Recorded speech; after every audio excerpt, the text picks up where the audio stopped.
నమస్తే రమగారు. నమస్తే జయ. రమగారు, గతంలో మనం కొంచెం అమ్మవారి ప్రాశస్త్యం ఉన్న స్టోరీలు చెప్పుకున్నాం. ఒక స్టోరీ అయితే నాకు అసలు అది ఎవర్ గ్రీన్ స్టోరీ, మనకి అమ్మవారి గాజుల స్టోరీ అండి. ఇప్పటికీ అది చూస్తే అబ్బా ఎంత బాగుందో అనిపిస్తుంది. ఇప్పటికీ ఆ కథ ఫలానా అయింది అని నాకు వస్తూనే ఉన్నాయి మెసేజ్లు. 2 ఏళ్ళు అయిపోయింది. ఎంత ఎన్ని పుస్తకాలు వచ్చినాయో. అవును, అలాంటి కథ మన మా బాస్ సుమన్ గారు కలిసినప్పుడల్లా ఏదైనా స్టోరీ విషయం వచ్చినప్పుడల్లా జయ రమగారితో ఇలాంటి స్టోరీస్ ఏమైనా ఉంటే ఇంకొంచెం చెప్పించండి జయ, అమ్మవారి స్టోరీలు చాలా బాగుంది అని చెప్తూ ఉంటారు ఆయన.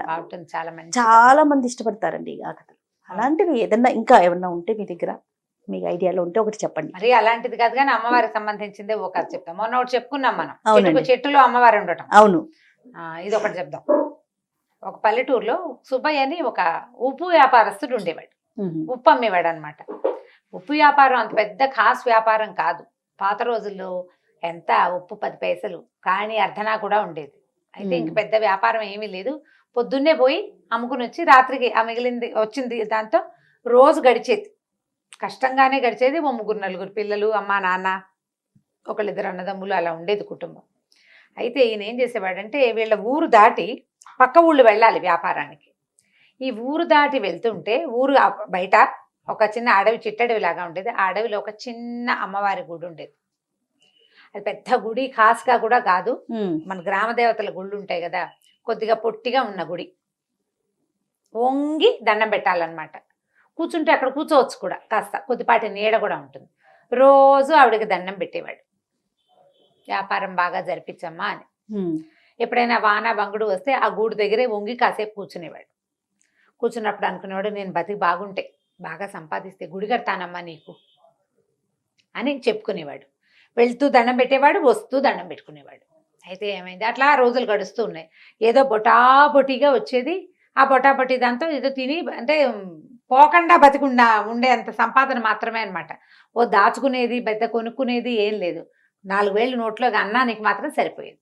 ఇలా జరుగుతుండగా ఒకసారి ఒక వర్షాకాలంలో, ఉప్పు సాధారణంగానే వర్షాకాలం కొంచెం నీరు గారిపోతుంది. అవును, సహజంగానే రాళ్ళ ఉప్పు మెతకమెతకగా అయిపోతుంది, తడితడిగా ఉంటుంది. పైగా కొలిచినప్పుడు ఎక్కువ వచ్చేస్తుంది. అప్పట్లో తూనికలు తక్కెడ్లు లేవు కదా, సేరు కొలత ఎక్కువ ఉప్పు కూడా వెళ్ళిపోతుంది. అలాగే ఏదో నడుస్తుండేవాడు. ఒకరోజు జడివాన కురిసి ఉప్పు సంచులు తడిసిపోయి ఉప్పు అంతా కారిపోయిందట. కారిపోతే 1 రూపాయి లేదు చేతిలో, పావలా కూడా లేదు. ఆయన అమ్మవారి గూటి దగ్గర కూర్చున్నాడు. ఆ గూటి పక్కన ఏమీ లేదు. ఏం బతుకు ఇది, ఎట్లా కొట్ల బతుకు. 4 వేలు నోట్లోకి వెళ్తాంటే, ఈ వర్షాకాలం 1 వేలు కూడా నోట్లోకి వెళ్ళలేని పరిస్థితి. ఇంటికి వెళ్తే అన్నం కూడా పెట్టలేను నేను. దౌర్భాగ్యపు స్థితిలో ఉంది నా జీవితం. నీ గుడి కడతా, గోపురం కడతానని అడిగేం ప్రయోజనం? కనీసం ఆ ఉప్పు బస్తా అన్నా తడవకుండా ఉంటే పోనీ ఓ పూట ముద్దైనా తింటాను. నేనేం గుడి కడతానమ్మా నీకు? ఇక నేను చచ్చిపోవడమే ఇక నా వల్ల కాదు. నా పిల్లలు ఏదో అడుక్కునైనా బతుకుతారు, ఏదో మగవాడిని బతుకున్నాను, ఇంట్లో ఉన్నాను, అడుక్కోండరా అని చెప్పలేకపోతున్నాను అని ఇలాగ చేత విధాల వగచి చెప్పుకున్నాడు ఆ దేవుడి గుడి దగ్గర అమ్మవారికి. నువ్వు ఉన్నావని నమ్మాను కదా, ప్రతిరోజు దండం పెడుతున్నా. ఏం ఫలితం చూపిస్తున్నావు నువ్వు నాకు? ఏమీ ఫలితం చూపించవు. ఇవాళ ఇది కూడా తెలిసిపోయింది. 4 రోజుల అన్నానికి ఆసరా అయిన ఉప్పు అంతా తడిసిపోయింది. ఇక ఎందుకు పనికిరాదు, వానాకాలం అది ఎండదు ఆరదు అని ఇలాగ పోసుకుని, ఏముంది ఈ చెట్టుకి, ఏదో ఒక చెట్టుకి ఊరేసుకుని చచ్చిపోతాను అంతే నేను అనుకున్నాడు. వాన తగ్గేదాకా కూర్చుందామని ఆ గూట్లో కూర్చున్నాడు. ఏమైంది, ఇంతలో అమ్మవారి లేచి బయటకు వచ్చింది. సామంచాయిగా అంతెత్తున్న ఒక పడుచు ఆవిడ వచ్చింది. బయటకు వచ్చి, ఏమిరా సుబ్బయ్య చచ్చిపోతావా అని అడిగింది. అడిగేసరికి తెలిసింది, గూట్లో నుంచి బయటకు వచ్చింది. దండం పెట్టాడమ్మా. అమ్మ తల్లి, ఏం చేయను మరి, నువ్వు నాకు ఏమి ఇవ్వద్దు, అన్నం తినడానికి ఆసరా ఇవ్వమనే కదా అమ్మా అడుగుతున్నాను. ఈ ఉప్పంతా తడిసిపోయింది, నేనేంటి పెట్టను, ఈ వర్షాకాలం ఎక్కడి నుంచి వస్తుంది తిండి అని లబోదీపమని మొత్తుకున్నాడు. ఆవిడ అంది, నేను నీకు డబ్బు ఇవ్వలేను, అయితే ఓ పని చేస్తా. 1 గంట ఇచ్చింది చిన్నది, ఇలా మోగిస్తే మోగి జేగంట అంటాం కదా, ఆ జేగంట ఇచ్చి చేతిలో పెట్టి, దీన్ని మోగిచ్చు, రోజుకి 5 కాసులు వస్తాయి, ఇందులోంచి వాడుకో, బతుకు, బాగుపడు. ఈ రహస్యం ఎవరికైనా చెప్పావా ఇంక అది పనిచేయదు, నీకే మోగుతుంది. నువ్వు కొడితేనే వస్తాయి డబ్బులు, ఇంకెవ్వరు కొట్టినా రావు. ఇది ఎవరికి చెప్పకూడదు. దండం పెట్టుకున్నాడు. మా అమ్మ మా తల్లి నన్ను కరుణించావా అన్నాడు. సరే ఆవిడ కాస్త లోపలికి వెళ్ళిపోయింది గూట్లోకి. వెళ్ళి కూర్చుంది. అక్కడ ఇంత చిన్న రాయి రూపంలో ఉంది. పోయా రాతిలో కూర్చుంది. ఆవిడ కనపడకుండా అయిపోయింది. ఈయన ఏం చేశాడు, ఆ గంటను మోగిచ్చాడు. జల్లుమని అందులోంచి 5 రూపాయి కాసులు బయటపడ్డాయి. మేము గెలిచాను రా దేవుడు అనుకుని ఆ గంట జేబులో పెట్టుకున్నాడు. డబ్బులు పుచ్చుకొని ఇంటికి వెళ్ళిపోయాడు. ఓ 2 కాసులు 2 రూపాయలు 3 రూపాయలు పెడితే శుభ్రంగా అన్నము ఇల్లు వాకిలి శుభ్రంగా గడిచిపోయేది. 2 రూపాయలు పక్కన పెట్టుకునేవాడు. క్రమంగా రోజు గంట కొట్టడం 5 రూపాయలు రావటం, గంట కొట్టడం 5 రూపాయలు రావటం. దీంతో వ్యాపారం వేరే కొత్తది పెట్టుకున్నాడు. ఉప్పు కొట్టు పెట్టుకున్నాడు. మెల్లిగా పెరగటం మొదలుపెట్టాడు. డబ్బులు చేరుతున్నాయి కదా. ఈ చేరుతున్న డబ్బులతో ఏం చేశాడంటే అమ్మవారి గుడి కడతానని మొట్టమొదటి చెప్పుకున్నాడు కాదు. సరే ఒక చిన్న దేవాలయం కట్టించాడు. క్రమంగా పెంచుదామనుకున్నాడు. ఊళ్ళో అందరూ ఆశ్చర్యపోయారు. ఇతను ఉప్పు వ్యాపారంతో ఇతనికి వచ్చింది కానీ సడన్గా ఇప్పుడు లక్షలు వచ్చి పడిపోయాయి అనుకో, అమ్మో ఏదో వీడికి బ్రహ్మాండం బదలైందిరా అని భావిస్తారు జనం, ఎక్కడి నుంచో పడిందని. 5 రూపాయలు రోజు వచ్చేవాడికి ఎవరికి తెలుస్తుంది? నిశ్శబ్దంగా చాపకింది నీరులాగా డబ్బు అతని జీవితంలోకి ప్రవేశించేసింది. కొన్నాళ్ళు గడిచింది, చాన్నాళ్ళు. రోజు పొద్దున పూజ చేసేవాడు, గంట వాయించేవాడు, 5 రూపాయలకు పడేవి ఆయన దాచుకునేవాడు. వాడుకోగా కొంతమందికి కోట్లు పెద్దవి చేశాడు, పని వాళ్ళని పెంచాడు, అందరికీ అన్నీ వచ్చినాయి. గుడి కూడా కట్టేశాడు, చాలా మటుకు కట్టాడు. కొన్నాళ్ళ తర్వాత ఏమైందంటే ఇల్లంతా రెనోవేట్ చేయించుకున్నారు బాగా. ఈ రెనోవేషన్లో భాగంగా వాళ్ళ ఆవిడ దగ్గరుండి సున్నాలు వేస్తూ పూజా మందిరం చక్కగా బాగు చేయించి పెద్దగా చెక్కలు బాగా డిజైన్ లాగా చేయించి ఈ పాత గంట ఇది ఎందుకని తీసుకెళ్ళి పాత సామాన్లు వాడికి ఇచ్చేసింది. అయ్యో. ఈయన ఆ రోజు ఊరెళ్ళాడు. పొద్దున్నే ఊరెళ్ళిపోయాడు. అర్ధరాత్రి ఎప్పుడో తిరిగి వచ్చాడు. మర్నాడు పొద్దున్న దేవుడి దగ్గర చూస్తే గంట లేదు. ఇప్పుడు ఏం చేయాలి గంట? ఈయన అడిగాడు భార్యని, ఏమే గంట ఏదే ఇక్కడ ఉండాలంటే ఆ పాత పడిపోయింది, కిలుం పట్టేసింది పిచ్చి గంట, పైగా మోగిచ్చినా కూడా అదో రకం ఓటి మోత వస్తుంది, అందుకని పాత సామాన్లు వాడికి ఇచ్చేసాను. నేను లబోది బనుడు స్నిదుంపది కదా, అచ్చొచ్చిన గంటే అమ్మవారి ఇచ్చిన గంట అనలా, ఉంది అచ్చొచ్చిన గంట మా ముత్తాతల నాటిది, అది టింగుమని మోగినా టంగుమని మోగినా నాకు అదే కావాలి, ఎవరికి ఇచ్చావో చెప్పన్నాడు. ఎవరికి ఇచ్చావంటే వీళ్ళకి 3 సందులు అవతల కనకయ్య అని ఒక పాత సామాన్లు కొనేవాడు ఒకడు ఉన్నాడు. వాడికి అమ్మేసింది.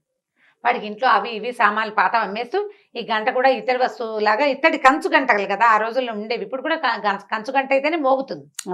కంచు సామాన్లు, ఇత్తడి సామాన్లు, పాత సామాన్లు, చిల్లులు పడ్డవి, కిలిం పట్టినవి, తర్వాత ఇనప రేకులు, ఇంట్లో ఏవో ఉంటాయి రకరకాలు, అలాంటివి ఇచ్చేసింది.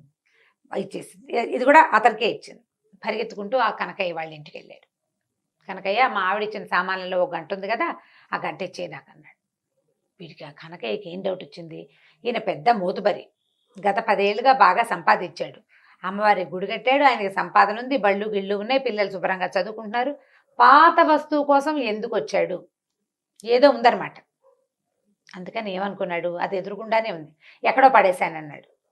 కరగబెట్టే సామాన్లలో పడేశానో దాచిపెట్టే సామాన్లలో పడేశానో గుర్తులేదు. అంటే ఇతను ఏమన్నాడు, బాబు ఆ గంట ఇచ్చేసాయి అని అడిగేసరికల్లా నేను డబ్బులు కొన్నాను మీ ఆవిడ దగ్గర, నేను డబ్బులు ఇచ్చి కొన్నాను, నువ్వేమిస్తావో చెప్పు నీ గంటకన్నాడు. అనేసరికల్లా ఇతను అన్నాడు, అదేమిటి నువ్వు గంటకి ఎంత ఇచ్చావు అంత ఇస్తాను తీసుకోమన్నాడు. ఒప్పుకోలే, ఏదో ఉంది ఆ గంటలో విశేషం, అదేమిటో చెప్పు ముందు నాకన్నాడు. అనేసరికల్లా ఇతను అన్నాడు, కాదయ్యా ఆ గంటలో ఒక ప్రత్యేకమైన అర ఉంది, కొంత డబ్బులు దాచిపెట్టుకున్నాను, అందులో ఒక మహిమ గల గంట అది చెప్పాడు. అమ్మవారి సంగతి చెప్పలా, అమ్మవారి సంగతి చెప్పలా, నేను డబ్బులు దాచిపెట్టుకున్నాను, మహిమగల గంట వస్తువు ఎప్పుడైనా అత్యవసరానికి తీసుకోవడానికి దాచుకున్నా, నాది నాకు ఇచ్చేయమన్నాడు. ఇంకా నయం గంటలో డబ్బులు పెడతారా ఎవరైనా అన్నాడు కనకయ్య. గంట అంటే ఏముంటుంది, ఇట్లా ఇలా ఉంటుంది, పైన పీడు ఉంటుంది, లోపల వేళ్లాడే ఒక లోలకం లాంటిది ఉంటుంది, ఇలా అంటే మోగుతుంది. అందులో రహస్య పర్లు ఎలా ఉంటాయి చెప్పు, పైగా నేను తెచ్చేటప్పుడు చూసి అందులో ఏం లేదు, నువ్వు అబద్ధం చెప్తున్నావు అన్నాడు. కాదు నిజమే చెప్తున్నాను, నా మాట అబద్ధం అని తెలితే 1000 వరహాలు ఇస్తాను, నేను నా గంటలో ఇచ్చి డబ్బులు తీయలేకపోతే 1000 వరహాలు ఇస్తా, నువ్వేమిస్తావో చెప్పన్నాడు ఈయన సుబ్బయ్య గారు. ఇతను ఏమన్నాడు, నేను 1000 వరహాలు ఇస్తా, ఆ గంటలో ఏం లేదన్నాడు. రేపొద్దున చూపిస్తానన్నాడు. సరే ఈయన ఏమనుకున్నాడు, సరేలే వాడేం చేయలేడు దాన్ని. ఈయన ఇంటికి వెళ్ళిపోయాడు. మర్నాడు పొద్దున జనాలందరినీ పిలుచుకుని ఆయన వచ్చాడనమాట. ఈ లోపల ఈ రాత్రి కనకయ్య సాయంకాలం నుంచి మొదలుపెట్టి వాళ్ళ తమ్ముడిని పిలిచాడు, బావమరిదని పిలిచాడు, ఆ గంటను తిరిగేశారు, మరగేశారు, నేలకేసి కొట్టారు, విసిరారు, ఎక్కడి నుంచి ఏమీ బయటికి రాలే. దాంట్లో ఒక అర ఉండేందుకు ఏ అవకాశము లేదు. ఎక్కడ పెట్టాడో తెలీదు. ఏమైనా రహస్యపు మీటల మీద బాగా తోమేరు మెరిసేలాగా. చింతపండు ఉప్పు పెట్టి తోమేరు, నిమ్మకాయ డిప్పేసి తోమేరు, ధగధగాయమానగా బంగారపు గంటలే మెరుస్తోంది. అందులోంచి ఏమీ బయటికి రాదు. సరే ఏమనుకున్నాడు, ఇందులోంచి ఏమీ రాలేదు కాబట్టి అతను కూడా తీయలేడు. తీయిస్తాడు, తీయకేం చేస్తాడు, చూద్దాం అనుకున్నాడు. మర్నాడు పొద్దున వారవీర ఇతని చుట్టుపక్కల వాళ్ళు నలుగురు చేరారు, ఆయన ఓ నలుగురిని తెచ్చాడు. గంట అందరి మధ్యలో ఆ గంట ఆయనకి ఇచ్చేయాలి. ఇచ్చేసరికల్లా సరే ఇందులో ఏమీ లేదు, నేను తిరిగేశాను మరగేశాను, ఇందులో ఏం లేదు, నువ్వు అబద్ధం చెప్పావు, 1000 అక్కడ పెట్టి గంట తీసుకోమన్నాడు. 1000 రూపాయలు ఇస్తానన్నాడు కదా. అయితే ఈ సుబ్బయ్య గారు అన్నాడు, ముందు గంట నా చేతిలో పెట్టు, డబ్బులు నేను తీసి చూపిస్తాను నీకు ఇందులో. సరే ఇచ్చాడు. ఇచ్చేసరికల్లా ఈయన ఏం చేశాడు, ఆ గంటను దండం పెట్టుకుని అలాగా మోగించి ఆ గంటల నుంచి 5 రూపాయల బిళ్ళలు అతని చేతిలో పెట్టాను. ఇదిగో నేను దాచిపెట్టాను, ఇదిగో అని చూపించాను. జనాలంతా ఆశ్చర్యపోయారు, ఎలా దాచావు అని. ఇప్పుడు నా పూర్వీకుల గంట కదా, ముత్తాతల నుంచి మా ఇంట్లో ఉంది, నేను దాని ఆసరాతోటే బతికాను,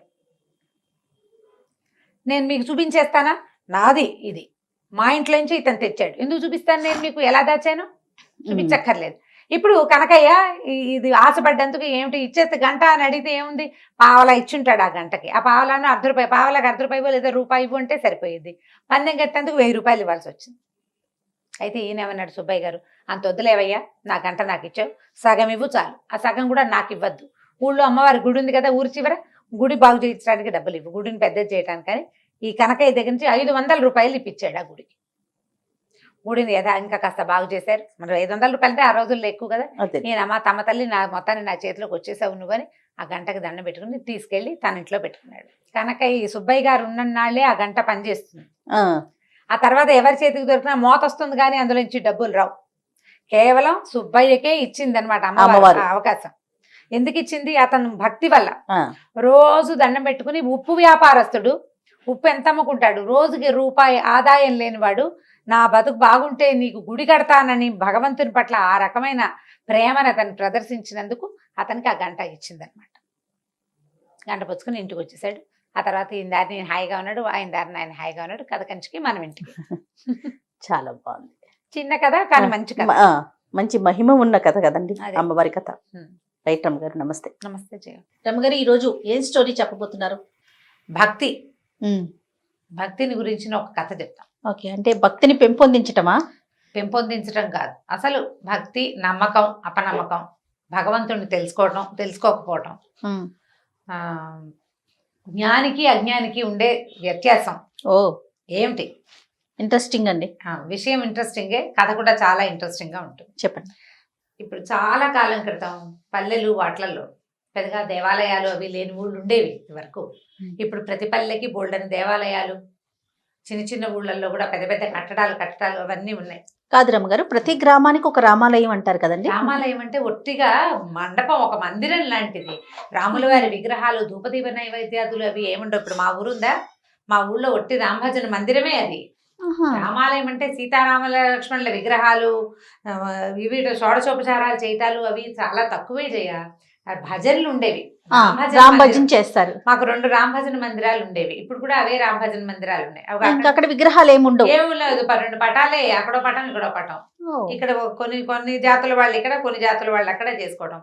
ఇప్పుడు ఒక మహాలక్ష్మి అమ్మవారు, మా ఊళ్ళ అమ్మవారు వెలిసిన ఒక దేవాలయం ఉంది, మా వాళ్ళు కట్టింది అంతే. ఇది కూడా దేవాలయం అంటే పెద్దగా మనకి గోపురాలు అవి ఉన్నది ఏం కాదు. ఒక భక్తికి ఒక సులువైన మార్గం అంతే. భగవంతుని తలుచుకునేందుకు సులువైన మార్గాలు.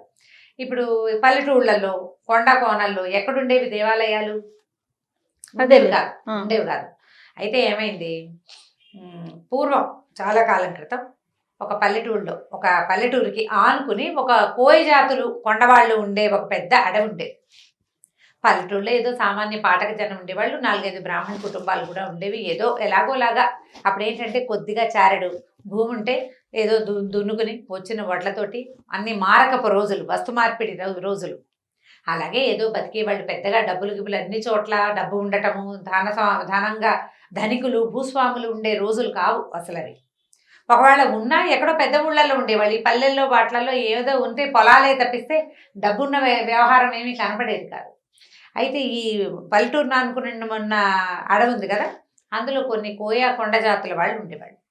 అయితే ఏమైందట, ఓ సంవత్సరం బాగా వానలు పడి పైనుంచి ఒక సెలయేరులో కొన్ని దుంగలు అవి కొట్టుకొస్తాయి కదా, అట్లా అవునండి. ఒక చెట్ల కొమ్మలు కొట్టుకొస్తాయి, దుంగలు కొట్టుకొచ్చేస్తాయి, వానకి మొదలు కదిలిపోయి చెట్లు పడిపోతాయి, అదంతా కింద కొట్టుకొచ్చేస్తుంది. అట్లా కొట్టుకొచ్చిన వాటిల్లో ఒక అంత పెద్ద చింతమొద్దు దొరికింది వాళ్ళకి. చింతమొద్దు దొరికితే అది బాగుంది అనుకున్నారు.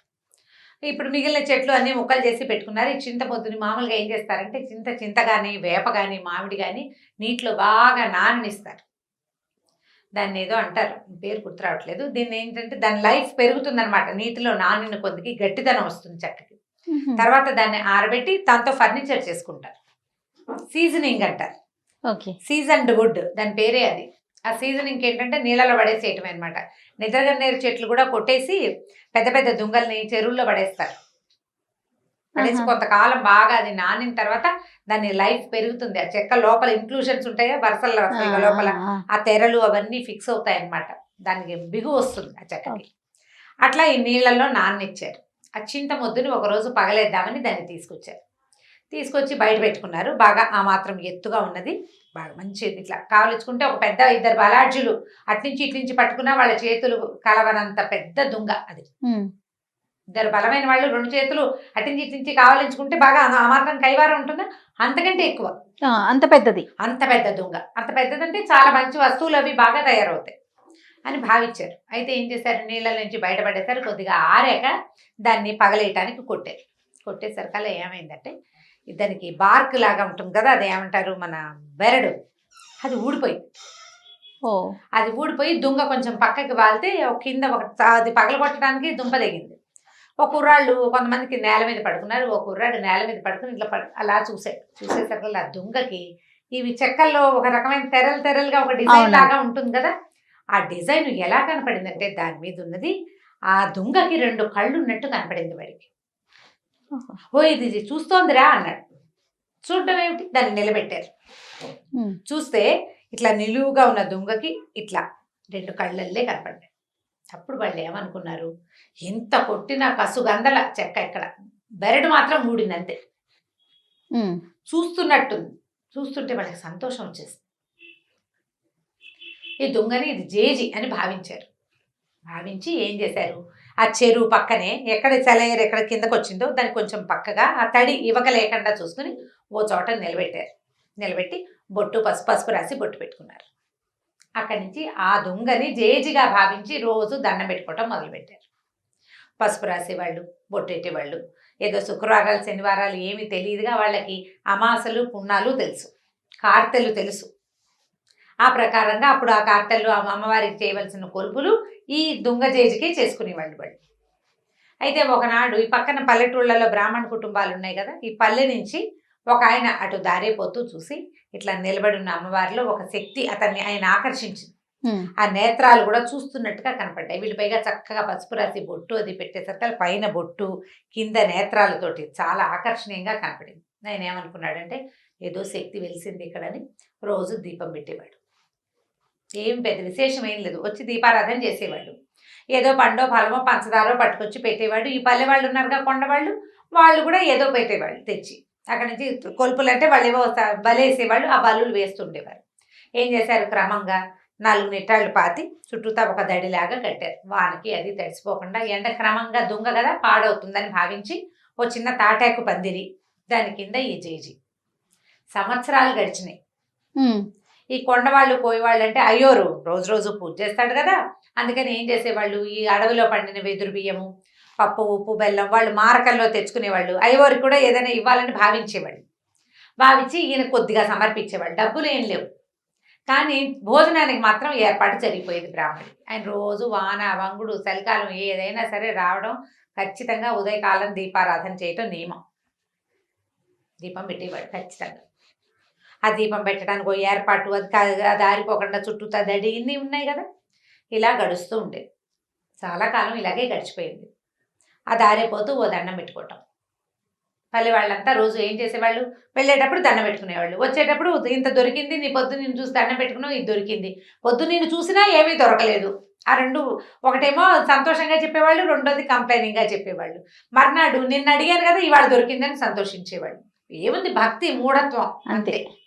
దొరికే నాడు దొరుకుతుంది, దొరకని ఆ. నాడు దొరకదు. దానికి అమ్మవారు చేసేది వీడికి ఇది ఏమీ లేదు, కానీ అలా నమ్మకం అనమాట. అయితే కొన్నాళ్ళ తర్వాత ఏమైందంటే ఇది 12-13 సంవత్సరాలు నడిచిపోయింది. ఒకరోజు మంచి వర్షాకాలం ఈయన దీపారాధన చేయడానికి వాన వేళనే వచ్చాడు. రోజులాగా తెల్లవారే క్రవ లేట్ అయిపోయింది. ఇతను వచ్చేసరికల్లా ఆయనకి ఎట్లా కనపడిందంటే దూరం నుంచి ఒకడెవడో ఒక గుర్రం కట్టేసింది కింద. ఈ అమ్మవారి తాలూకు తాటాకుల పాక దగ్గరే ఒక గుర్రం కట్టుంది. గుర్రం బాగా తడిసిపోయింది, ఎప్పటి నుంచో వానలో తిరుగుతోంది. ఒక మనిషి అక్కడ నుంచుని ఉన్నాడు. దూరం నుంచి చూస్తే వాడి పెద్ద ఆజానుబాహుడు, కటువుగా ఉన్న రూపం. వాడి బట్టలు అవన్నీ ఎలా ఉన్నాయంటే మొరటుగా ఉన్నాయి. ఆ రోజుల్లో గుర్రాలు అందరి దగ్గర లేవు, బందిపోటు దగ్గర దొంగల దగ్గర మాత్రమే ఉంటాయని చెప్పుకునేవాడు. వీడెవడో బందిపోటు దొంగ. వాడు అమ్మవారితో ఏదో అక్కడ నిలబడి మాట్లాడుతున్నాడు. ఇటు వచ్చి వెనక్కి వచ్చాడు. అమ్మో వీడు వచ్చేస్తున్నాడు అని చెప్పి ఆయన దగ్గరికి వెళ్ళకుండా దూరంగానే చెట్టు చాటును నిలబడ్డాడు. వాడు ఏం చేశాడు, ఆ గుర్రానికి కట్టి ఉన్న సామాన్లలో ఒక గొడ్డలు తీసుకెళ్ళాడు. గొడ్డలు తీసుకెళ్ళి ఆ గొడ్డలతో ఆ చెట్టుని నరకబోయాడు. ఆ జేజిని, ఆ దుంగని నరకబోయాడు. నరకబోయేసరికి ఆ దుంగల నుంచి ఒక ఆవిడ బయటకు వచ్చింది. అదంతా ఈ బ్రాహ్మణ ఆయన చూస్తున్నాడు. ఇక్కడ ఏం జరిగింది, ఇతను ఒక బందిపోటు దొంగ. 4-5 రోజులుగా దారులు కాచి సంపాదించడానికి ప్రయత్నం చేస్తున్నాడు. ఏ అవకాశము అతనికి కుదరలేదు. పోనీ 4 కట్టెలు కొట్టి ఇంటికి పట్టుకెళ్తే ఇంట్లో వాళ్ళు కాస్త కలుగంజో తాగుతారంటే, వర్షాకాలం వాన విపరీతంగా, ఎక్కడా కట్టె లేదు, ఏమీ లేదు. ఇంట్లో ముసలి తల్లి ఉంది, కడుపుతో ఉన్న భార్య ఉంది, 1-2-3 చిన్నపిల్లలు ఉన్నారు. వాడికి ఆహారం అవసరం ఇంటికి. దొంగే వాడు ఇదంతా చూసి ఎక్కడ అడవిలో దొరక్క తిరిగి వెళ్ళిపోతూ ఈ దుంగను చూశాడు. ఈ కట్టడంలో ఉండి ఏమి తడి అంటూ అంటకుండా ఉన్నది. దీన్ని పగలేసి సగమైన గుర్రం మీద మోసుకెళ్ళిపోతే ఓ సంచి తెచ్చుకున్నాడు. గోన్ సంచి కూడా ఉంది వాడి దగ్గర. తడవకుండా పట్టుకెళ్ళిపోతే పట్నం పట్టుకెళ్ళి అమ్మేసుకోవచ్చు, ఇంట్లో వాళ్ళకి 4 నూకలు వస్తాయి, కాస్త 2 నూకలు కొనుక్కోవచ్చు. ఆ ఉద్దేశంతో అతను ఏం చేశాడు, ఇక్కడ ఏమి ఆ వస్తువు దొరికింది ఏమీ లేదు, పూజ జరుగుతోందని తెలిసింది, కానీ పూజ ఏమిటి దుంగకి, తను చేయడు ఆ పూజ, జస్ట్ చూశాడు అంతే. గొడ్డలు తీసుకొచ్చి నరకబోయాడు. నరకపోతే అందులోంచి అమ్మవారు లేచి బయటకు వచ్చింది. వీడికి కనపడుతోంది బ్రాహ్మణ ఆయన నిమిత్తలు నుంచున్నాడు కదా పెద్ద మనిషి. ఈయనకి ఎలా కనపడింది, ఒక చామన్ ఛాయగా ఎత్తుగా పెద్ద బొట్టు పెట్టుకుని, కొప్పు వెనకాల పువ్వులు అవి ఉన్నాయి, ఏదో ఒక నేర్చీర కట్టుకున్న ఒక నడి వయసు పాటక స్త్రీలాగా కనిపిస్తోంది. కానీ ఖచ్చితంగా దొంగలోంచే వచ్చింది. అప్పుడు ఆవిడ ఏం చేసింది, ఏరా నాయన ఇట్లా కొట్టేస్తున్నావు, నేను ఎప్పటి నుంచో ఈ దొంగలో ఉన్నాను, ఈ పాటకు జనం అంతా దండం పెట్టుకుంటారా నన్ను, నువ్వు దొంగను కొట్టద్దు నువ్వు అన్నది. అనేసరికల్లా ఆ దొంగ అన్నాడు, నేనేం చేయను, నాకు ఎక్కడ ఏమీ దొరకలేదమ్మా, ఏదైనా ₹1 దొరికినా నిన్ను వదిలిపెట్టి వెళ్ళిపోయేవాడిని, పగలేసి తీసుకెళ్ళాను అనుకో ₹10 దొరుకుతాయి, నేను అందుకే కొట్టబోయాను అన్నాడు. అనేసరికల్లా ఆవిడేమంది, డబ్బులే కదా నేను ఇస్తానని ఆవిడ ఏం చేసింది, ఇంత మూట ఎత్తి వాడి చేతిలో పెట్టింది. గల్లుమంటోంది మూట. దూరం నుంచి మనకి డబ్బుల కట్టలు అవి ఇవ్వడం తెలిసిపోతుంది కదా. ఈ డబ్బు గల్లు మనటము, ఒక డబ్బుల మూట, చిన్న మూటలు ఉంటాయి డబ్బులు. ఆ రోజుల్లో ఏం చేసేవాళ్ళు, సంచుల్లో వేసి నాణేలు కదా. తెలిసింది అతనికి, బ్రాహ్మడికి అర్థమైంది. ఆ మూట ఎత్తి వాడి చేతిలో పెట్టింది. వాడు వీడికి వంగి వీడి కాళ్ళకి దండం పెట్టి వెళ్ళిపోయాడు. అవురా 12-13 సంవత్సరాల నుంచి అర్చన చేస్తుంటే 10 పైసలు ఇవ్వలేదే నాకు, వీడెవడ గొడ్డలెత్తితే ఇచ్చేసింది. ఇదనమాట మార్గం, ఇదే కదా మార్గం. సరే ఏం చేశాడు, ఆ దీపారాధన పక్కన పెట్టి ముందు ఇంటికి వెళ్ళిపోయాడు. మళ్ళీ ఊళ్ళోకి వెళ్ళి గొడ్డలు పుచ్చుకొచ్చాడు. గొడ్డలు పట్టుకొచ్చాడు. సరే దీపాన్ని సామాన్లు కూడా పట్టుకెళ్ళి అన్నీ అక్కడ పెట్టి గొడ్డలు ఎత్తాడు కొట్టడానికి.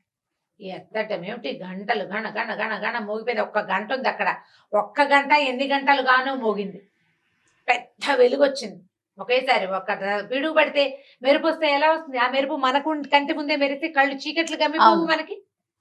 పెద్ద మెరుపుల్లే వచ్చింది. ఈ దెబ్బ అసలు ఇట్లా దానికి తగలకుండానే, ఇంకా తగల్లా గట్టిగా తగలక ముందే పెద్ద మెరుపు, గంట మోగిపోయింది విపరీతంగా. కళ్ళు కాసపోయినాయి బ్రాహ్మణాయనకి. అమ్మో నా కళ్ళు కనపట్ల, మెరుపు కళ్ళు మిరుమిట్లు కొలిపోయి ఇవి గొడ్డలి పడిపోయింది. కళ్ళు మూసుకుని కింద కోలుపడిపోయాడు. అక్కడి నుంచి లోపల నుంచి అమ్మవారు లేచి బయటకు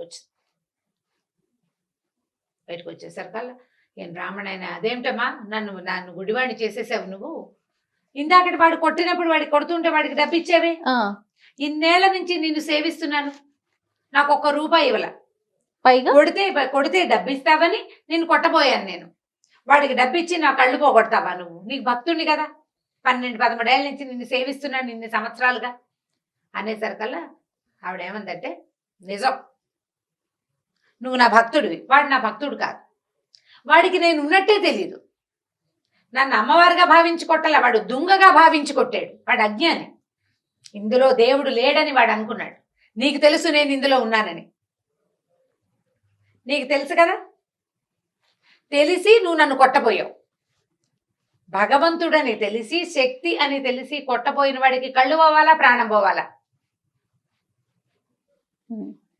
వాడు అజ్ఞానంతో చేశాడు, వాడికి తెలియదు అసలు నేనెవరో తెలియదు వాడికి, నువ్వు 12-13 సంవత్సరాల నుంచి నేను ఇక్కడ ఉన్నానని నమ్మావు, నాకు రోజు దీపం పెట్టావు, నువ్వు పెట్టిన దీపపు వెలుగులోనే ఈ ఊరి జనమంతా నన్ను చూసి దండం పెట్టారు, ఒక్కరోజు కూడా అన్నానికి వెతుక్కున్నావా నువ్వు, ప్రతిరోజు నీ అన్నం ఏర్పాటు చేశాను నేను, నువ్వు నాకు దీపం పెట్టినందుకు ప్రతిగా నీకు భోజనం ఏర్పాటయ్యింది, అది నేనే చేశానని మరి నేను కాకపోతే ఎవడు చేశాడు, వాళ్ళు నీకు తెచ్చిచ్చారు, నాకు నువ్వు దీపం పెట్టావు కాబట్టి వాళ్ళు నీకు ఇచ్చారు, మీ ఇంట్లో నువ్వు పెట్టుకుంటే తెచ్చియ్యరు కదా, ఇప్పుడు వాడు అజ్ఞానంతో కొట్టాడు, వాడికి నేను వద్దన్నా కొడతాడు, నేను వాడిని ఏం చేయలేను, ఎందుకంటే వాడు నన్ను నమ్మడు అసలు, నేను తెలియదు వాడికి, నీకు తెలుసు, తెలిసి నువ్వు చేయొచ్చా ఈ పని,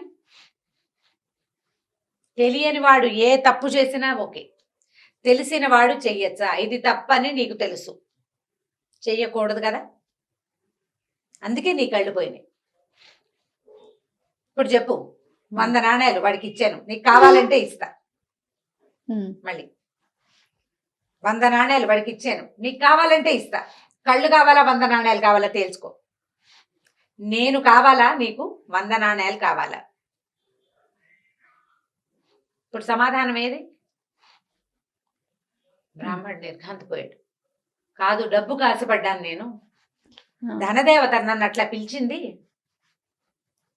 ఇన్నాళ్ళు నువ్వు నాకు అన్నం పెడుతున్నావన్న జ్ఞాపకం నాకు లేదు, నీ వల్లే నేను ఉంటున్నాను, నువ్వు నన్ను ఉండనిచ్చావు కాబట్టి ఉన్నాను ఇన్ని సంవత్సరాలు, నేను ప్రతిరోజు దీపం నేను పెట్టట్లేదు, నన్ను నువ్వు పెట్టనిచ్చావు, గుర్తించాడు, మనకు అవకాశం ఇస్తాడమ్మా భగవంతుడు, నేను చేస్తున్నానని అనుకుంటే ఎట్లా, ఈ పని చేసేందుకు నాకు అవకాశం భగవంతుడు ఇచ్చాడు, ఆయన ఇవ్వదలుచుకోలేదు, శక్తి మనని ఈ పని చెయ్యనివ్వలేదు, అంటే చేయనివ్వదు అంతే, ఇంకా చేయనివ్వదలుచుకోకపోతే ఇక చెయ్యదు, ఏం లేదు, సున్నా, మనం ఇదంతా నీ ప్రతిభ ఎట్లా అవుతుంది, నీ కాలు చెయ్యి కదులుతున్నాయంటే నీ వల్ల, అది కాదే, నీ వల్ల కాదు, ఎవ్వడి వల్ల కాదు, నీ లోపల అంతర్జ్యోతి ఒకటి వెలుగుతున్నంత సేపే నువ్వు చేయగలుగుతావు, ఆ జ్యోతి కొడిగట్టిన మసిబారిన నీ వల్ల కాదు,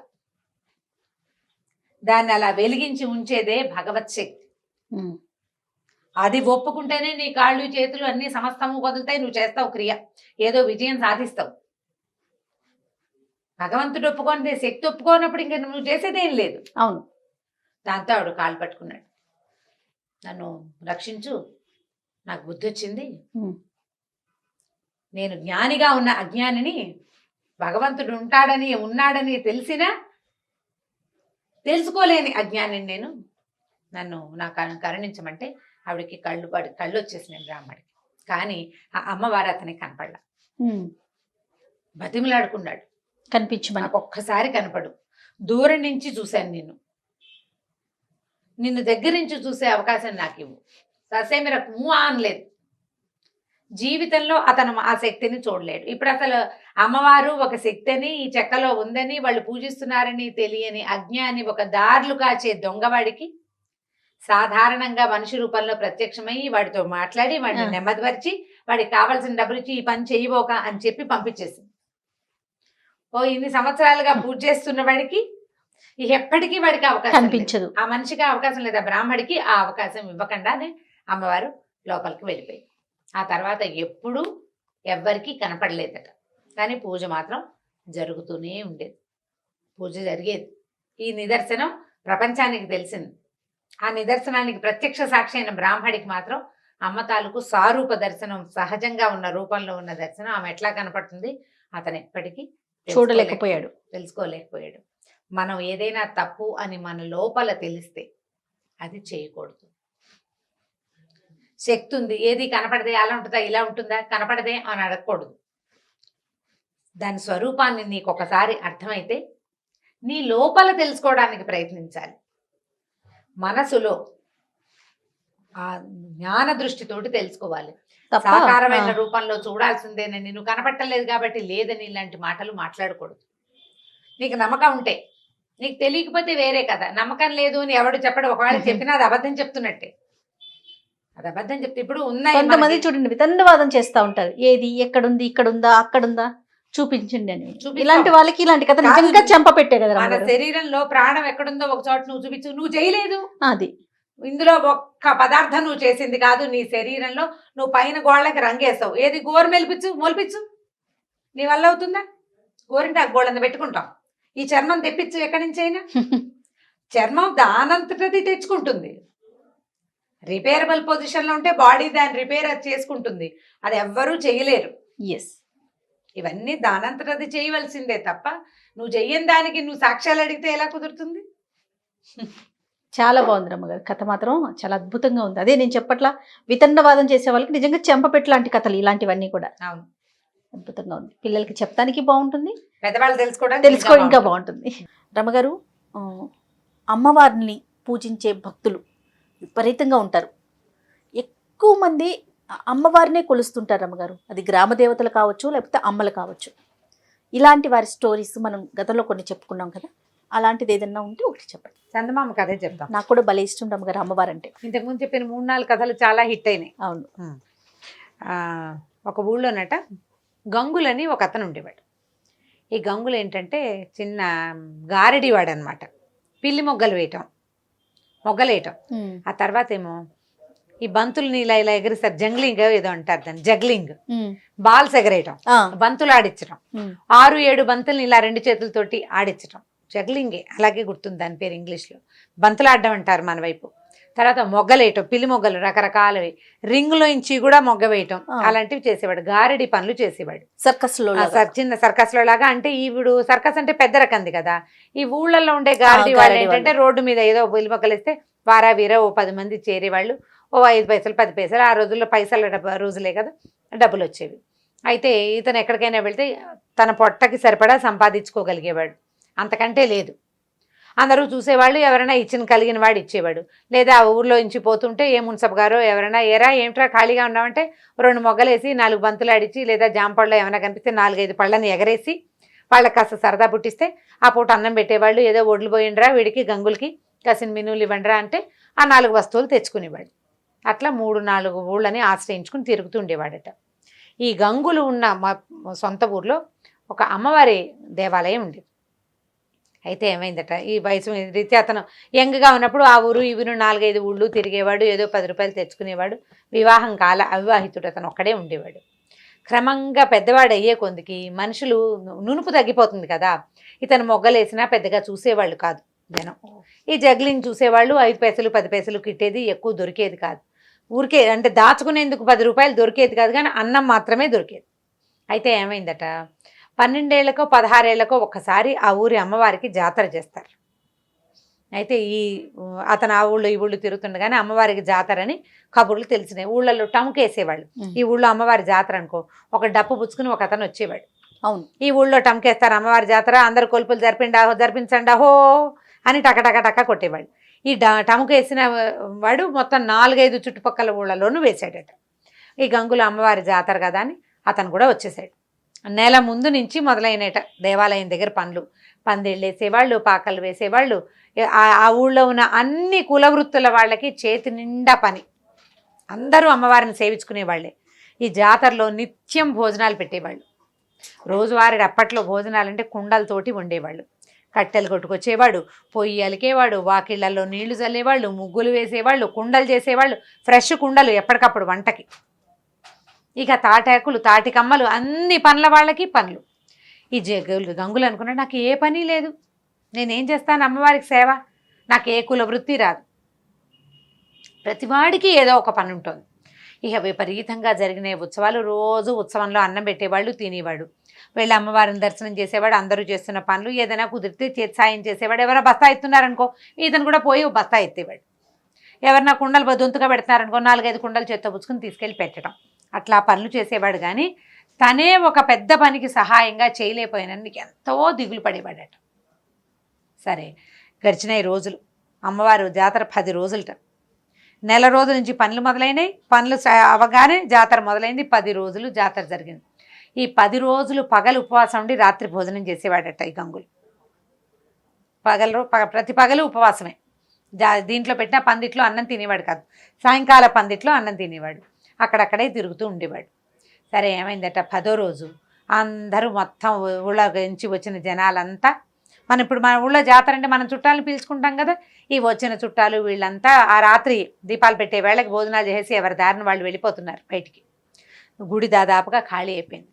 గంగులు ఏం చేశాడు, గుళ్ళోకి వెళ్ళాడు. ఈ పురోహితుడు, ఈ దేవాలయం అర్చకుల్లో ఒక ఆయన అన్ని తలుపులు 11 గంటల వేళ తలుపులన్నీ వేసున్నాయో లేదో చూడ్డానికి వచ్చాడు. జనమంతా సద్దుమణిపోయారు. ముందు రోజు రాత్రి దాకా గుడి సందడిగానే ఉంది. జనాలు ఇక్కడ పడుకునేవాళ్ళు, సన్నాయి వాళ్ళు, వాచగాళ్ళు, మేళగాళ్ళు, బోళంతమంది సంగీతాలు పాడేవాళ్ళు అందరూ పడుకుంటున్నారు. ఇవాళ రాత్రికి ఎవ్వరు లేరు. ఆ రాత్రి నిద్ర చేయకూడదు. 9వ నాటి రాత్రి నిద్ర చేయకూడదనో ఏదో నియమం. 10వ నాటి రాత్రి అందరు వెళ్ళిపోతున్నారు. ఈయన తలుపులు వేసున్నాయో లేదో చూద్దామని ఊరికే వచ్చాడు. ఇంటికి వెళ్ళిపోయిన వాడే. వచ్చేసరికల్లా అమ్మవారి సన్నిధి కొంచెం ఓరగా తెరిచిందట. తెరిచేసరికల్లా ఈయన ఎవరో తలుపు తీశారని లోపలికి చూస్తే లోపల అమ్మవారి సన్నిధిలో ఈ గంగులు పిల్లి మొగ్గలేస్తున్నాడు. బంతులు కత్తులు పక్కన పెట్టున్నాయి. 4 పిల్లి మొగ్గలేసి బంతులు ఎగరేస్తున్నాడు. బంతులు పక్కకు పెట్టి కత్తితోటి అతనికి కరవాల విద్య అంటే అది కూడా ఈ మన గారడి వాళ్ళు చేసే విద్య అనమాట. చేస్తున్నసరిగా ఈయన తెల్లబోయి ఇదేమిటి వీడు రాత్రిపూట ఇట్లా చేస్తున్నాడని ఏం చేశాడు, తను ఒక్కడు వెళ్ళకుండా గబగబా వెనక్కి వెళ్ళి ధర్మకర్తని మిగిలిన అర్చకుల్ని పిలుచుకొచ్చాడు. ఆ రోజు 9 రోజులు అర్చన చేశారా. 10వ నాటి రాత్రికి అమ్మవారు ఇట్లా కుంకంతో మునిగిపోయి ఉందట. మొత్తం అంతా కుంకపు రాశి, ఆ రాశిలో మునిగి ఉంది ఆవిడ. విగ్రహం ఉంది. రోజు అర్చనే కదా, పొద్దున సాయంత్రం మధ్యాహ్నం 3 పూట్ల అర్చనలతోటి కుంకపు రాశి అనమాట. మర్నాడు 11వ రోజు ఆ కుంకం అంతా తీసి పొట్లాలు కట్టి అందరికి పంచుతారనమాట. ఈ కుంకపు రాశి కనపడుతోంది. ఆ కుంకపు రాశి ముందే ఇతను చేస్తున్నాడు. ఈయన పరిగెత్తుకుంటూ వెళ్ళి ముందు ధర్మకర్తకి చెప్పాడు. ధర్మకర్త వచ్చేసరికల్లా ఈయన తలుపు కొద్దిగా ఓరగా ఉన్న తలుపులోంచి లోపలికి చూస్తే గంగులు పడుకుని ఉన్నట్టు. పడుకునుంటే అతను పడుకున్న చోట అమ్మవారు కూర్చునుంది పక్కన. గంగుల తల ఆవిడ ఒళ్ళో ఉంది. ఒళ్ళో ఉంది. ఏం చేస్తోంది ఆవిడ, పమిట కొగ్గుతో ఇట్లా ఇట్లా ఇట్లా ఇట్లా విసురుతోందట. చెమటలు పట్టి ఉన్నవాడిని వాడి మొహం మీదకి గాలి విసురుతోంది అమ్మవారు. విగ్రహం ఉండాల్సిన స్థానంలో విగ్రహం లేదు. ఈవిడ ఇక్కడ కూర్చునుంది. ఆవిడ ఒళ్ళో ఉన్నాడు. అతను ఒళ్ళో తల పెట్టుకుని పడుకుని ఉన్నాడు. ఈయన అట్లా నిర్ఘాంతపోయి నుంచున్నాడు. ఈ లోపల ముందెళ్ళిన పూజారి ఉన్నాడు కదా, చాలా మందిని 5-6 పూజారులను పిలుచుకొచ్చాడు. అందరూ తలుపు తోసేశారు కల్లా గంగులు పడుకుని ఉన్నాడు. ఇంకెక్కడ ఏం లేదు. ఈయన ఏమో ధర్మకర్త నేను చూశానంటాడు. ఇక్కడ ఏమీ లేదు కదండి, అలా ఏం జరగలేదంటే ఈ కుంకపు రాసి ఉంది కదా, ఈ రాశికి బయట వైపు ఒక పాదముద్ర ఉందట కుంకంలో. అంటే ఆవిడ అందులోంచి అడుగు బయట పెట్టి వచ్చింది. వీళ్ళెవ్వరూ దాన్ని చూడలేదు ఆ దృశ్యాన్ని. ఆ ధర్మకర్త ఆయన ఒక్కడే, ధర్మకర్త ఒక్కడే చూశాడు. మిగిలిన వాళ్ళంతా జాతరలో పాలు పంచుకొని జాతరలో సేవ చేశారు. నిజమైన భక్తుడు వీడు. ఆమెకి కోసమే సేవ. జాతరలో ఉన్న వాళ్ళంతా చుట్టాలు పిలిచారు, పక్కలు పిలిచారు, అది చేశారు, ఇది చేశారు. ఎవడికి ముట్టాల్సిన డబ్బులు వాడికి ముట్టింది, ఎవరి గొంతుకి రావాల్సిన ప్రసాదం వాడికి వచ్చింది. వీడికి ఏదీ లేదు. వీడికి ఏమీ లేదు. కేవలం అందరూ అమ్మని సేవిస్తున్నారు, నేను సేవించలేకపోతున్నానన్న దిగులు తప్ప. తనకు వచ్చిన విద్యని ఆవిడొక్కదానికే ప్రదర్శించాడు. ఈ 10 రోజుల్లో అతను ఎక్కడ తన గారడిని ప్రదర్శించి 10 పైసలు తీసుకోలే. ఆమె కోసమే చేశాడు. ఆ కుంకపు పాదముద్రను చూసేసరికల్లా మిగిలిన వాళ్ళంతా నమ్మారట. ఈ కుప్పగా ఉన్న కుంకంలో పాదాల ముద్ర కనిపిస్తోంది. పాదం పొడుగుది కనపడుతోంది, స్త్రీ పాదం అని తెలుస్తోంది. దాంతో అందరూ నిద్రలేపారు. అతన్ని నిద్రలేపితే అమ్మవారిని సేవించుకోవడానికి వచ్చానని చెప్పాడు. బయటికి పంపించేశారు. అందరు కలిసి అతన్ని తీసుకెళ్లారు. ఆ తర్వాత గంగుల్ని ఆ దేవాలయంలోనే ఉంచుకున్నారట. అతను దేవాలయ సేవకుల్లోనే ఉన్నాడు. నిజమైన భక్తి ఎవరిదంటే భగవంతుడి కోసమే ఎవరైతే నిస్వార్థంగా ఆయన భగవంతుడి కోసమే చేసే సేవ అని భావిస్తాడో వాడిది నిజమైన భక్తి. వాడి కోసం అమ్మ వాడు అలసిపోతే ఆదరించడానికి వస్తుంది, వాడికి ఆకలిస్తే అన్నం పెడుతుంది. మిగిలిన వాడు ప్రయత్నపూర్వకంగా సాధించాలి దాన్ని. నిజమైన భక్తుడికి ఏ ప్రయత్నం ఒక్కర్ల, భక్తే వాడి ప్రయత్నం, అంతే, అదే సాధనం, అదే ఇంకా ఏమీ లేదు, భక్తే వాడి సాధన. ఆ రకంగా ఈ భక్తుడైన గంగులు అక్కడే ఉండిపోయాడట. ఇంకా అతను ఎప్పుడూ బంతులాడలేదు, ఏమీ చేయలేదు, కేవలం దేవాలయంలో ఆ పని ఈ పని చేస్తూ అక్కడే ఆవిడని సేవిస్తూ ఉండిపోయాడు. కథ కంచికి మనం ఇంటికి. చాలా అద్భుతంగా ఉంది రమ్మగారు కథ. అంటే మీరు చెప్తున్నంతసేపు అలా కథలో లీనమైపోతున్నాం. చాలా బాగుంది. పిల్లలకి చెప్తాను కానీ మనకైనా ఒక భక్తిపూర్వక కథ కదా రమ్మగారు. మనము ప్రతి స్టోరీలో పిల్లలకి సంబంధించి ఒక నీతి కథ మాట్లాడుకుంటూ ఉంటాం. ప్రతి వీడియోలో కూడా మనం అది కంటిన్యూ చేస్తూ వస్తున్నాం. అయితే ఈరోజు నాకేమనిపించిందంటే తల్లులకి ఏదైనా చెప్పదగ్గ స్టోరీ ఉంటే చెప్పిద్దాం మీతో అని అనిపించింది. కానీ మీరు ప్రతి దాంట్లో ప్రతి వీడియోలో కూడా మీరు చెప్తూనే ఉంటారు, ముందు తల్లులు నేర్చుకోవాలి, తల్లులు ఆచరించాలి, తర్వాత పిల్లలు ఫాలో అవుతారని. సరే, తల్లులకి కథ అంటే ఇది ఒక నా ఫేవరెట్ స్టోరీ. చాలా సంవత్సరాల క్రితం చదివాను నేను. బహుశా నా కాలేజ్ మొదలైన కాలంలో 30 ఏళ్ళైనా అయ్యిందని అనుకుంటున్నా. అంత పాత కథ. మామూలుగా నేను రైటర్స్ని గుర్తుపెట్టుకుంటా. ఏదైనా ఒక కథ చదివితే కథ రైటర్ ఎవరు చెప్తూ ఉంటారు కూడా మీరు. ప్రతిదానికి రైటర్ పేరు చెప్తాను. నేను చదువుతాను అంటే ఇప్పుడు ఒకరి కథలు నచ్చినాయి అనుకో, వారి కథలు వెతుక్కుని అవి చదవటం, అలా నాకు ముందు నుంచి అలవాటు ఉంది. మా దగ్గర లైబ్రరీ చాలా పెద్దది ఉంది, మా కాలేజీలో ఉంది. మా నాన్నగారికి బాగా పుస్తకాలు కొనే అలవాటు ఉంది. మా అన్నయ్య అంతే, పుస్తకాలు ఎక్కువ ఉండేవి మా ఇంట్లో. దానివల్ల నేను ఎక్కువ చదవటం వల్లే ఈ పని చేయగలుగుతున్నాను అనమాట. అయితే నేను చదివిన ఈ కథ తాలూకు రైటర్ ఎవరో ఆ రోజున నేను శ్రద్ధ పెట్టి తెలుసుకోవాలి. ఏదో పత్రికలో చదివినట్టే నాకు జ్ఞాపకం. బాగా చాలా బాగా మనసుకు హత్తుకుపోయి ఉందన్నమాట. ఆ కథ చదివిన మొదటి రోజున, అంటే మొదటిసారి చదివినప్పుడు ఎంత రోమాంచితంగా, ఎలా అత్యద్భుతంగా అనిపించిందో ఎన్నిసార్లు చెప్పుంటానో, 100 సార్లు చెప్పుంటా ఆ కథ. నేను ప్రతిసారి నాకు అదే ఫీల్ కలుగుతుంది. చాలా అత్యద్భుతమైన కథగా తోస్తుంది. నేను చాలా మందికి చెప్పినప్పుడు ఈ కథ రైటర్ ఎవరో తెలుసా, మీరు ఎక్కడైనా చదివారా అని అడుగుతూనే ఉన్నాను. నాకు దాని ఆన్సర్ రాలేదు. ఇవాళ ఇప్పుడు అంటే మనం ఈ ప్రోగ్రామ్ స్టార్ట్ చేసిన దగ్గర నుంచి ఏదో ఒక సందర్భంలో ఈ కథ చెప్పి దీని రైటర్ ఎవరు, వారెవరో తెలుసుకోవాలని కోరిక ఆడియన్స్లో ఎవరైనా, ఇప్పుడు మన మంది చూస్తారు, వాళ్ళలో ఎవరో ఒకళ్ళు ఈ కథని ఫలానా వారు రాశారు ఆయన పేరు తెలిస్తే చాలా సంతోషిస్తాను నేను. చూడండి, మామ్ ప్రేక్షకులందరూ రమ్మగారి కోసమైనా మీకు ఎవరికైనా ఆథర్ నేమ్ తెలిస్తే కనుక డెఫినెట్గా కామెంట్ రూపంలో తెలియజేయండి. అయితే ఈ వీరు రాసిన కథ అప్పుడు నేను చదివిన దానికి ఇప్పుడు నేను చాలా సంవత్సరాల నుంచి ఆ కథ అప్పుడప్పుడు రకరకాల సందర్భాల్లో చెప్తున్నాను. కొంత డీటెయిలింగ్లో చిన్న మార్పులు ఉండొచ్చు. కథను జనరల్గా మనం ఓన్ చేసుకుంటాం. మామూలుగా నేను చదివిన కథలు ఎలా చదివాను యథాతథంగా అలా మనం చెప్పం కదా, చిన్నప్పుడు మార్పులు వస్తాయి. ఫ్రేమ్ మాత్రం, అంటే స్టోరీ ఫ్రేమ్ మాత్రం అదే ఫ్రేమ్. అయితే ఇది ఒక 200 ఏళ్ల నాటి కథ అనుకుందాం, అలా అయ్యుండొచ్చు అనిపిస్తోంది. అంటే ఆ కథ చెప్పిన సందర్భం దీన్ని బట్టి. అప్పట్లోనట ఒక గాజుల వ్యాపారి ఉండేవాడు. ఓకే. ఈ గాజుల వ్యాపారి అంటే ఇప్పుడు మామూలుగా మనం షాప్కి వెళ్ళి కొనుక్కుంటున్నాం. ఒక 20-30 ఏళ్ళ నాడు, 10-15 ఏళ్ల నాడు, ఇప్పుడు కూడా మరి పల్లెటూళ్ళల్లో కనపడుతుందేమో, గాజుల మలారం అనేవాళ్ళు. మలారం దింపటం అనేది ఒక ప్రోగ్రాం కింద ఉండేదన్నమాట. ఈ గాజులు వాళ్ళు ఏం చేసేవాళ్ళు అంటే ఒక పెద్ద మూటలో ఒక గాజుల పెట్టెలు పెట్టుకుని తీసుకొచ్చుకునేవారు. ఊళ్ళ వెంట తిరిగేవాళ్ళు. ఊళ్ళల్లో గాజులు వేయించుకోవటం అంటే ఇక్కడి నుంచి ఇక్కడ దాకా గాజులు దగ్గరగా వేసేవాళ్ళు. అంటే లూజ్గా ఉండే గాజులు తీసి పక్కన పెట్టే రకంవి కాదు, గాజులు ఉండాలి చేతి నిండా. అవి పూర్తిగా దాదాపుగా పోయినాక అప్పుడు మళ్ళీ కొత్త గాజులు ఎక్కించుకునేవాళ్ళు. ఎవరికి వాళ్ళు గాజులు వేసుకునే సిస్టమ్ పాతకాలంలో ఉండేది కాదు. ఇవి గాజులు అతను వీళ్ళ చేయి పట్టుకుని నొక్కి దగ్గరగా ఉండే గాజులు వేసేవాళ్ళు. పని పాటలు చేసుకునేవాళ్ళు కదా, వదులుగా అటు ఇటు కదులుతున్న గాజులు పగిలిపోతాయి త్వరగా. మట్టి గాజులు వేసుకోవటం అంటే ఇప్పుడు దగ్గరగా గుత్తంగా ఉన్నాయనుకో, చేతి నిండా ఉన్న గాజులు ఏ పని చేసినా పగలవు, చిన్నగా సవడి చేస్తూ ఉంటాయి. గాజుల చేత్తో అన్నం పెట్టడం అనేది ఒక ఏమనాలంటే రకరకాల సేయింగ్స్లో గాజుల చేత్తో అన్నం పెట్టడం అనేది ఒక సేయింగ్. అయితే ఈ గాజుల వ్యాపారి ఉండేవాడు. ఈయన చాలా దేవి భక్తుడు. ఓకే. అయితే ఆయన పేరేదో కానీ ఆయన దుర్గా అనేవాడు. ఎప్పుడు దుర్గా నేను రామ అంటుంటాను నేను, అలా ఆయన దుర్గా అనేవాడు. ఈ దుర్గా ఎట్లా అంటే కనపడ్డ అమ్మాయి దుర్గే, గాజులు వేయించుకునే అమ్మ తల్లి దుర్గే, అందరూ దుర్గలే. అతను అలా దుర్గా అని ఎప్పుడు దుర్గని తలుచుకుంటుంటే ఆయన దుర్గాదాస్ అని వాళ్ళట. అయితే ఈ దుర్గాదాసు ఊళ్ళ వెంట తిరుగుతూ ఉండేవారు, గాజులు వేసేవాడు. అయితే ఒకసారట ఆయన ఒక ఊరు నుంచి రెండో ఊరికి వెళ్ళాలంటే అప్పుడు నడకదారులే కదా, అప్పుడు ఇలా ట్రాన్స్పోర్టేషన్ అవి ఉన్నవి కాదు. ఈ నడక దారిలో ఆయన వస్తూ ఉంటే ఒక చెరువు పక్క నుంచి వెళ్తున్నాడు. ఆ చెరువు గట్టున ఒక అమ్మాయి కనపడింది ఆయనకి. అమ్మాయి మరీ చిన్నపిల్ల కాదు, ఒక 25-30 సంవత్సరాల లోపల వయసు ఉంటుంది. అందంగా చక్కగా బాగుంది. ముక్కుకి ఒక ముక్కు పుడక, రెండో ముక్కుకి బేసరి. పాత రోజుల్లో అలా ఉండేవి కదా, 2 ముక్కు పుడకలు ఉండేవి.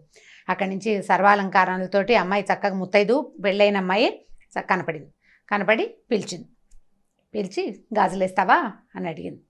అయితే ఇంత నిర్జనంగా ఉంది ఈ అమ్మాయి ఇక్కడ ఎందుకుందంటే, ఆ అమ్మాయి చేతిలో బిందు ఉంది, మంచినీళ్ళకి వచ్చిందని అనుకున్నాడు. ఓకే, నేను ఆ ఊరు వెళ్తున్నాను, నువ్వు ఆ ఊరు వెళ్ళిపోతున్నావు, నేను ఇంటికి వెళ్తాను, నువ్వు నాకు గాజులు వెయ్యి అని చెప్పి చెయ్యి అందించింది. అందించేసరికల్లా ఈయన ఏం చేశాడు, సరే ఒక చెట్టు కింద దింపాడు మల్లారం. పెద్దవాడు, ఒక 50 ఏళ్ళు ఉండుంటాయి బహుశా. అమ్మాయి చెయ్యి అందిస్తే ఎర్రవి బాగున్నాయి, ఆకుపచ్చవి బాగున్నాయి, పసుపచ్చవి బాగున్నాయి అంటే 3 రంగుల గాజులు చేతుల నిండా వేశాడు. పిల్లని చూస్తే కలిగిన అమ్మాయి లాగానే కనపడుతుంది. ఈ అమ్మాయి దగ్గర డబ్బులు ఉండవని అతను ఎందుకు ఊహిస్తాడు? గాజులు వేయించుకుని ఏదో తృణమో పణమో, అప్పుడు పెద్ద ఖరీదులు కాదు, కాసు, అరకాసు, పావల, 10 రూపాయలు బేడలు కాణీలు ఉండే రోజులు, అణాలు అర్ధనాళ్ళు ఉండేవి. అయితే ఇవి వేసిన తర్వాత ఈ అమ్మాయి ఏం చెప్పిందంటే, నువ్వు ఈ ఊరు వెళ్తున్నావు కదా, ఫలానా శివాలయం ఉందా, శివాలయం పక్కన కర్ణం గారి ఇల్లు ఉందా, ఆ పక్క సందులోంచి కొంచెం లోపలికి వెళ్తే ఒక ఎత్తరుగుల ఇల్లుంది, ఆ ఇల్లు మాదే, మా నాన్నగారు ఉంటారు, ఈ గాజులకు డబ్బులు నువ్వు అక్కడ తీసుకో ఓకే అని చెప్పింది. చెప్పేసరికల్లా అదేమిటి నువ్వు డబ్బులు లేకుండా ఎందుకు వేయించుకున్నావని అదని అతను అనలా. ఎందుకంటే ఇది అతను పనే కానీ అదే వ్యాపకంగా చేస్తున్నాడు కానీ వ్యాపారంగా చేయటం లేదు ఆయన. ఇలా స్త్రీ రూపంలో ఈ అమ్మాయిలకి గాజులు వేస్తూ అమ్మవారికి గాజులు వేసినంత సంతోషించేవాడు. అతనికి వచ్చిన కొంత సంపాదనే అతనికి చాలు, ఏదో ఇచ్చింది పుచ్చుకునేవాడు అంతే. సరే ఏమన్నాడు, ఈ అమ్మాయి బిందె పుచ్చుకుంది, ఇంకా నేను నీళ్ళు తెచ్చుకోవాలి, నువ్వు వెళ్ళిపోతున్నావు కదా, వెళ్ళి తీసుకోమంది. మా నాన్నగారి ఇంటికి వెళ్ళు, మా అత్తారు ఇల్లు ఇది, మా నాన్నగారు ఊరు ఆ ఊరు, మా అత్తారు ఊరు ఈ ఊరు అని చెప్పింది. చెప్పేసరికల్లా మా నాన్నని అడిగి డబ్బులు తీసుకోమంటే ఈయన బ్యాగ్ అంతా సర్దుకున్నాడు. బయలుదేరుతుంటే ఓవేళ మా నాన్నగారు ఆయనకి నా మీద కోపంగా ఉంది, మా అత్తారి మీద కోపం వచ్చింది, మాకు అమ్మాయి లేదు నేను ఇవ్వనంటాడేమో, మా దేవుడి గదిలో కుంకుమ భరణి ఉంది, దేవుడి మందసాన్లోనే కుంకుమ భరణి ఉంది పాతది, అందులో కాసుంది, అది తీసి ఇవ్వమన్నానని చెప్పి. ఆయన కాదంటాడు, నువ్వు గట్టిగా పట్టుకో, నువ్వు గాజులు ఎన్నేసావు, డబ్బులు తీసుకోవాలి కదా, కాబట్టి ఆయన కాదన్నా సరే ఈ మాట చెప్పి డబ్బులు తీసుకో అని చెప్పి. సరే అన్నాడు. ఆ అమ్మాయిని అక్కడ వదిలిపెట్టి ఈయన సంచి తన తట్టాబుట్ట సర్దుకుని ఆ ఊళ్ళోకి వెళ్ళాడు. శివాలయం వచ్చింది, దండం పెట్టుకున్నాడు, కర్ణం గారి ఇల్లు కనపడింది, పలకరించాడు, పక్క సందులోంచి లోపలికి వెళ్ళాడు. ఎత్తరుగుల ఇల్లు. అయితే ఇల్లు పెద్దదే కానీ బాగా పేదరికంలో ఉన్న ఇల్లే అది. అక్కడి నుంచి ఆ ఇంటి ఆయన్ని పిలిచాడు. బయట ఒక 5-6 వేద విద్యార్థులు ఎవరో కూర్చున్నారు, వేద పాఠం చదువుకుంటున్నారు. ఈ అమ్మాయి అన్ని కాకేశాడు. అయ్యా మీ అమ్మాయికి గాజులు వేసానండి చెరువు దగ్గర, డబ్బులు ఇప్పిస్తే వెళ్తానండి అన్నాడు. అమ్మాయా, ఎవరమ్మాయి, ఎవరింటికి వచ్చావు నువ్వు అని అడిగాడు. ఫలానా ఇల్లు ఇదే కదండి, ఆయన పేరు కూడా చెప్పింది. ఆ ఇల్లు ఆ పేరు తమరదే కదా అంటే నాదేను. ఫలానా ఇల్లు ఇలాగని చెప్పింది, గుర్తులు, నేను వచ్చాను, మీరు ఇలాగే అంటారని అమ్మాయి చెప్పింది కూడా. డబ్బులు ఇప్పించండి బాబు, లక్షణమైన బిడ్డ, అంత పిల్లని కాదనుకుంటారా అన్నాడు. మీకు తగదాలుంటే సొంత పిల్లని కాదనుకుంటారా ఎవరైనా అనేసరికి ఈయనకు అర్థం కాదు. పిల్లని కాదనుకోవటం ఏమిటయ్యా, నాకు అసలు ఆడపిల్లలే లేరు, అమ్మాయిలు లేరు నాకు అన్నాడు. అనేసరికల్లా భలేవారు మీరు ఇట్లాంటి మాట అంటారు, ఇంత మాట అన్నారు, అమ్మాయి చెప్పింది, ఇంత మాట అంటారా, ఎంత కోపం వస్తే మాత్రం, ఆడపిల్లని కాదనుకుంటే ఎలాగండి, తీసుకొచ్చి డబ్బులు ఇవ్వండి అన్నాడు. మెల్లిగా జనం చేరటం మొదలుపెట్టారు. గాజులు వాడు రావటం ఏమిటి, వీళ్ళింటో డబ్బులు అడగటం ఏమిటి, ఈ వేద విద్యార్థులు చదువు మానేసి వాళ్ళు నోటు తెచ్చుకుని చూస్తున్నారు ఏమిటో జరుగుతోందని. పల్లెటూరు కదా, కాస్త గట్టిగా మాటలు దొరలేసరికి 4 ఏళ్ళ వాళ్ళు చేరతారు, ఒక్కొక్కళ్ళు వింటున్నారు ఏమిటో సంభాషణ జరుగుతుందని. ఈయన అవునంటాడు, కాదంటాడు, అతను అవునంటాడు. ఇక విసుగొచ్చి ఏమన్నాడంటే, అయ్యా అమ్మాయి చెప్పింది, మీ ఇంట్లో పూజా మందసంలో కుంకుమ భరణ పాతది ఉందిట, ఆ తెరిచి చూడు, అందులో కాసు ఉంటుందని చెప్పింది అమ్మాయి, ఆ కాసైనా తెచ్చి నాకు ఇవ్వండి, నేను వద్ద పోనీలేమ్మా, ఆడపిల్లవి నీకు గాజులు వేసాను, మీ నాన్నకి ఇష్టం లేకపోతే పోనీలేమన్నాను, కాదు గాజులకు నువ్వు డబ్బులు తీసుకోవాల్సిందేనని చెప్పింది, బంగారం లాంటి బిడ్డ, నువ్వేం తండ్రివయ్యా, పట్టుకురా ఆ కాసు తెచ్చివి నాకు, అమ్మాయి నన్ను తెచ్చుకోమంది అన్నాడు. ఈయన తెల్లబోయాడు. మా ఇంట్లో దేవతా మందిరంలో అసలు కుంకుమ భరణి ఉండటం ఏమిటి, మా ఇంట్లో కుంకుమ భరణ లేదన్నాడు. ఆ భరణ ఏం లేదు మా మందసంలో. చెప్పింది చూడవయ్యా అనేసరికి సరే అందరూ అదేమిటి ఎందుకు చెప్తున్నాడు దుర్గాదాస్ ఈ ఊళ్ళలో తిరిగేవాడే చూడు అనేసి అన్నారు. చూడమన్నారు. దేవతా మండపంలోకి మందసం దగ్గరికి వెళ్ళాడు. అయితే వాళ్ళ అమ్మగారు ఆయన తల్లి, ఈయనే కొంచెం పెద్దవాడు, ఓ 50 ఏళ్ళ పైనున్న ఆయన. ఆవిడ కడు వృద్ధురాలు, ఇంట్లో ఉంది పెద్ద ఆవిడ. ఆవిడకి జ్ఞాపకం వచ్చింది లీలగా. ఒక పాత కుంకుమ భరిణ వాళ్ళ దేవతా మందసంలో ఒక పక్కన చిన్న మీట లాంటిది, అది నొక్కితే అక్కడ ఒక కుంకుమ భరణలు అవి పెట్టుకునే, ఎందుకంటే పాత రోజుల్లో బీరువాలు అవి ఉండేవి కాదు కదా. ఈ దేవతా మందిరాల్లో తర్వాత ఏమో పందిరి మంచాల లోపల అట్లా చిన్నవి అల్మర్లు ఉండేవి వస్తువులు దాచుకోవడానికి. దొంగల భయాలు అవి ఉండేవి కదా. అయ్యా మన దగ్గర ఈ మీట నొక్కితే ఇది తెరవబడుతుంది అని చెప్పింది. తీరా తెరిస్తే కుంకుమ భరణ బయటకు వచ్చింది. ఆయన చాలా ఆశ్చర్యపోయాడు. ఈ అమ్మాయి ఎవరు, ఈ గాజులు వాడేమిటి, మన ఇంట్లో ఉన్న మందసం ఇన్ని సంవత్సరాలు వచ్చింది, ఇంత వయసు వస్తే ఇందులో ఇలాంటిది ఉందని నాకు తెలియకుండా ఎవరో పిల్లకి రోడ్డు మీద ఎక్కడో దారిలో కనపడ్డ పిల్లకి తెలియటం ఏమిటి, మా అమ్మకి తెలిసిన సంగతి. ఆయనకి లోపల నుంచి ఒక ఉద్వేగం వస్తుంది అనమాట, ఎట్లా ఇది బయటికి తెలిసింది అని. ఆయన ఏం చేశాడు, కుంకుమ భరణలో చేయి పెట్టాడు, కాసు తగిలింది, కాసు ఇట్లా తీసాడు బయటికి, ఇంకో కాసు కనపడుతోంది. ఇది ఎడం చేతిలో పెట్టుకున్నాడు. ఆ కనపడిన రెండో కాసుని తీస్తుంటే ఇంకో కాసు కనపడుతోంది కింద, ఆ చేతిలో పెట్టుకున్నాడు. మళ్ళీ తీసాడు, తీస్తుంటే ఒక్కో కాసు బయటికి వస్తూనే ఉంది. ఆయన ఈ పట్టుకున్నవాడు అట్లా కూలబడిపోయాడు. వాళ్ళ అమ్మ, భార్య, ఇంత పిల్లవాడు, మగపిల్లలు ఉన్నారు ఆయనకి, ఆడపిల్లలు లేరు. అప్పుడు వాళ్ళ అమ్మగారు ఏం చెప్పారంటే, ఇది చాలా పురాతనమైన పూజా మందిరంలో ఈ ఒక కాసు మనకు అమ్మవారు, మా తాత అంటే నాయన వాళ్ళ ఆయన తల్లి తాలూకు తాత కాదు, తండ్రి తాలూకు తాతగారు అర్చించేవారట ఆ కుంకుమ భరణలో ఉన్న ఆ ప్రతిమని. తర్వాత కాలంలో అర్చన మానేశారు, అది అలా లోపల ఉండిపోయింది. ఈ కాసులు పట్టుకునేసరికల్లా ఈయనకి ఉద్వేగం తట్టుకోలేక దుఃఖం వస్తుంది. గబగబా కాసులు పుచ్చుకుని బయటకు వచ్చాడు. జనమంతా చేరిపోయారు కదా. అయ్యా నువ్వెవరిని చూసావో, ఆ అమ్మాయి ఎక్కడుందో నాకు చూపించవా అని అడిగాడు. అందరూ వెళ్ళారు. వెళ్తే చెరువు దగ్గరికి వెళ్ళారు. వెళ్ళాక ఇక్కడే చూశాను నేను అమ్మాయిని అంటాడు. చెరువు చుట్టుపక్కల ఏమీ లేవు, చెరువే ఉంది, పద్మాలతో నిండిన సరోవరం. మామూలు ఊళ్ళల్లో చెరువుల్లో కనపడతాయి. అయితే ఈయన, అయ్యా నేను ఇక్కడే చూశానండి, ఆ అమ్మాయి ఎటు వెళ్ళిందో, పాదాలు ముద్రలు కూడా ఏమీ కనిపించట్లేదు, చెరువు వైపు నడిచినట్టే కనపడుతున్నాయి కాలి గుర్తులు, బయటకు వచ్చినట్టుగా ఏవీ లేవు. మామూలుగా బురద ఉంటుంది, చెరువు ఒడ్డున బురద ఉంటుందిగా, చెరువులోకి ఎలా వెళ్తారు, ఎవరైనా వెళ్ళి ఉండాలి కదా. అక్కడి నుంచి జనం అందరికీ అర్థమవుతుంది ఇక్కడ ఏదో ఒక మహత్తరమైన సంఘటన జరగబోతోందని.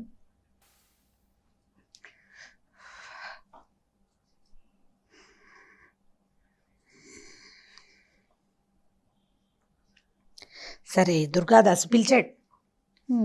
నేను ఒక అమ్మాయికి గాజులేసాను. జనం అంతా చెరువు దగ్గరికి చేరారు. ఊళ్ళో వాళ్ళంతా వస్తున్నారు, ఇక్కడ ఏదో జరగబోతోందని తెలుస్తోంది. అక్కడి నుంచి ఈ దుర్గాదాసు, అమ్మా నేను నీకు గాజులేసానని చెప్పినా కూడా నమ్మలేని పరిస్థితి కనపడుతోంది. వాళ్ళకి అమ్మాయిలే లేరని ఊరంతా సాక్ష్యం చెప్తున్నారు. నేను ఏ తల్లికైతే గాజులేసాను ఆమె ఇక్కడ కనపడితే కానీ ఇప్పుడు నమ్మరు. ఈ విషయం నేను ఎట్లా చెప్పానో కూడా నాకు తెలియటం లేదు అని చెప్పి ఈయన గట్టిగా ఎలుగెత్తి దుర్గా దుర్గా అని పిలిస్తే చెరువులోంచి 2 చేతులు వచ్చినాయి పైకి.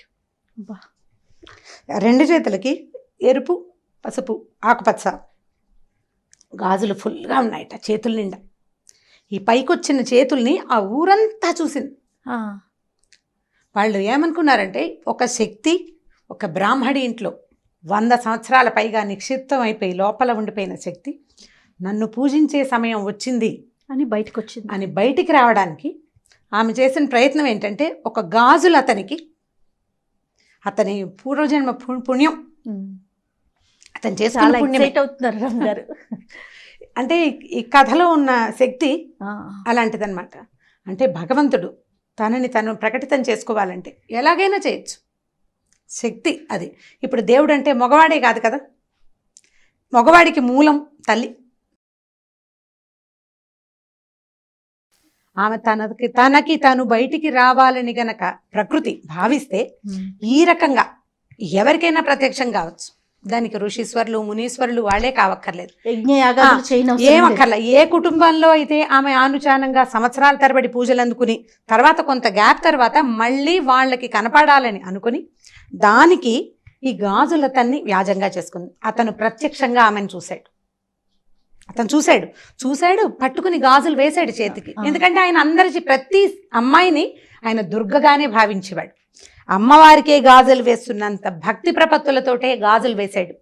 ఒకవేళ డబ్బు ఇవ్వకపోతే పోనీ అనుకునేవాడట. ఎవరు ఇవ్వగలిగిన తల్లి దగ్గర తీసుకుని, ఏ పిల్లైనా ఆడబిడ్డకి చేతులకి గాజులు ఉండాలి కదా, ఎవరికైనా చేతికి గాజులు ఉండాలి. ముత్తైదు పిల్లకి గాజులు లేకపోతే ఎట్లా? ఇవ్వగలిగిన వాడు ఇస్తాడు. ఇవాళ ఇవ్వకపోతే వచ్చే సంవత్సరం ఏ ఒడిలో మినుములో పెసలో ఇస్తారని వేసేవాడట. అతని దగ్గరున్న ఆ లక్షణానికి మెచ్చి ఆమె స్వయంగా అతని దగ్గరకు వచ్చి గాజులు వేయించుకుని అక్కడికి వెళ్ళి తీసుకోమని. ఇప్పుడు ఎవరైతే పూజ చేయాలో వాళ్ళు ఆమెను చూడలేకపోయారు. చూడండి, చిత్రమైన సంగతి కదా. ఈ చెరువులోంచి చేతులు పైకి రావడం, ఆ చేతుల నిండా ఉన్న గాజులు ఉంగరాలు దగదగాయమానంగా ఉన్న ఆ చేతులు ఆ ఊరంతా చూసింది.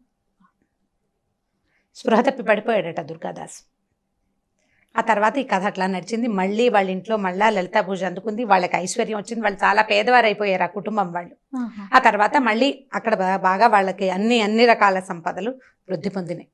అయితే ఇది ఎవరో ఒక కుటుంబం గురించి చెప్పించిన కథ కూడా అయి ఉండాలి. నేను చదివాను కానీ ఆ రాసిన వారి మహానుభావులు వారి పేరేమిటో నేను నాకు జ్ఞాపకం పెట్టుకోలేకపోయాను. చిన్నతనము మొదటిది, ఆ రోజుకి ఆ ధ్యాస లేకపోవటం. ఏదో పత్రికలో వచ్చింది చదివాను.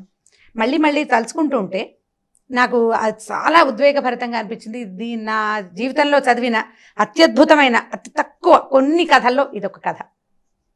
ఎవరికైనా ఈ రైటర్ తెలుసుంటే ఆ రైటర్ పేరు వారెవరో మహానుభావులు నాకు తెలియజేస్తే వాళ్ళకి బాగా రుణపడి ఉంటాను నేను. ఎందుకంటే ఎప్పటి నుంచో ఇప్పుడు నేను ఎంతమందికి చెప్పుంటానో, చెప్పిన ప్రతిసారి ఇదే ఉద్వేగం, ఇదే ఆనందం కలుగుతుంది జయ నాకు. ఎందుకంటే భగవంతుని మనం తెలుసుకోవటం ఒక రకం. మనం మామూలుగా చెప్తాం దేవుడు ప్రతి చోట ఉండలేక తల్లి రూపంలో జన్మించాడు, అందుకని ఆయన తల్లే దేవుడుగా మనకి ప్రతి విషయానికి వస్తుందని. కొంతకాలం మన అమ్మ మనకి దేవుడు, తర్వాత మనం దేవుళ్ళం అవుతాం మన పిల్లలకి. ప్రతి స్త్రీ కూడా దేవస్వరూపమే. అయితే ఈ దైవ స్వరూపాల్లో ఒక్కొక్కళ్ళు కొంచెం ఇబ్బంది పడి ఇందులో నుంచి తొలగిపోతున్నారు కూడా. పాపం వాళ్ళకి భగవంతుడు ఇచ్చింది అది అందులో నుంచి తొలగిపోమని. కానీ ఎవరైనా సరే ఇలా ఉండవలసిందే. ఇలాంటి దాన్ని మనకి కలిగించింది ఒక శక్తి ఏదో ఉంది కదా. ఆ శక్తిని గురించి మనం ఇట్లాంటి కథలు తెలుసుకుంటే మనం ఈ దేవుడు లేడు, ఇలాంటిది ఏదీ లేదు, ఇలాంటి భావన నుంచి బయటపడిపోతామని అనిపిస్తుంది. కానీ మామ్ స్టార్ట్ చేసిన డే 1 నుంచి మన ఇద్దరం ఎన్నో వీడియోస్ చేసాం రామ్ గారు. ఫస్ట్ టైం నేను మిమ్మల్ని చూశాను.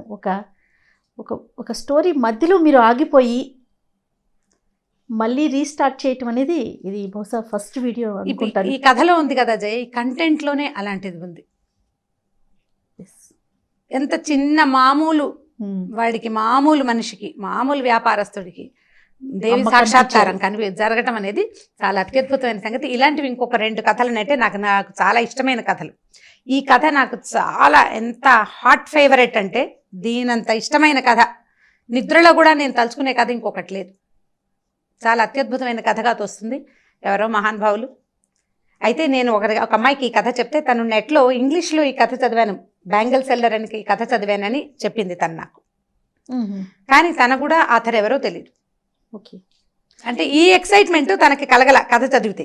నేను చెప్పినప్పుడు వచ్చింది ఆ అమ్మాయికి, ఆ ఇంగ్లీష్లో కథ చదివితే ఇది ఇలాంటిది అమ్మవారి చేతిలో వచ్చినాయని రాశాడు, గాడెస్ కనపడిందని రాశాడు అని చెప్పింది అనమాట.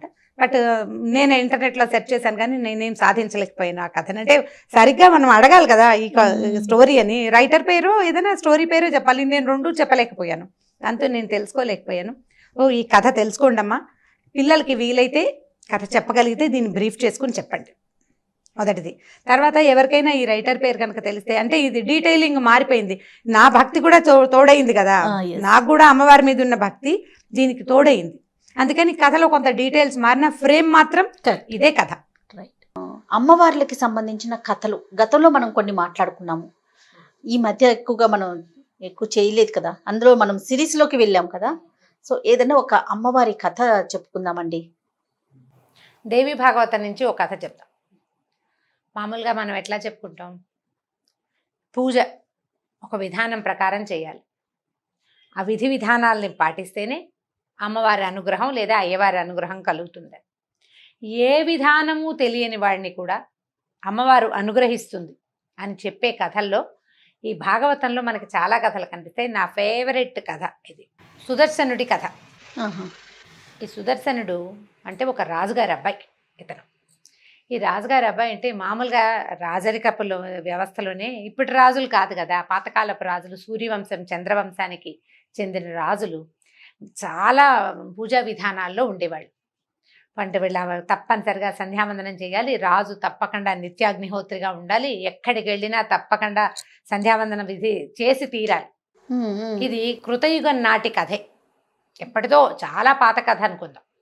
అయితే అంత పాత కథ అయినా కూడా అప్పుడు కూడా ఏ విధానము తెలియని వాళ్ళని అమ్మవారు అనుగ్రహిస్తుంది, భగవద్ అనుగ్రహం వాడికి దొరుకుతుంది అని చెప్పడం కోసమే ఈ కథ చెప్పబడింది అనమాట.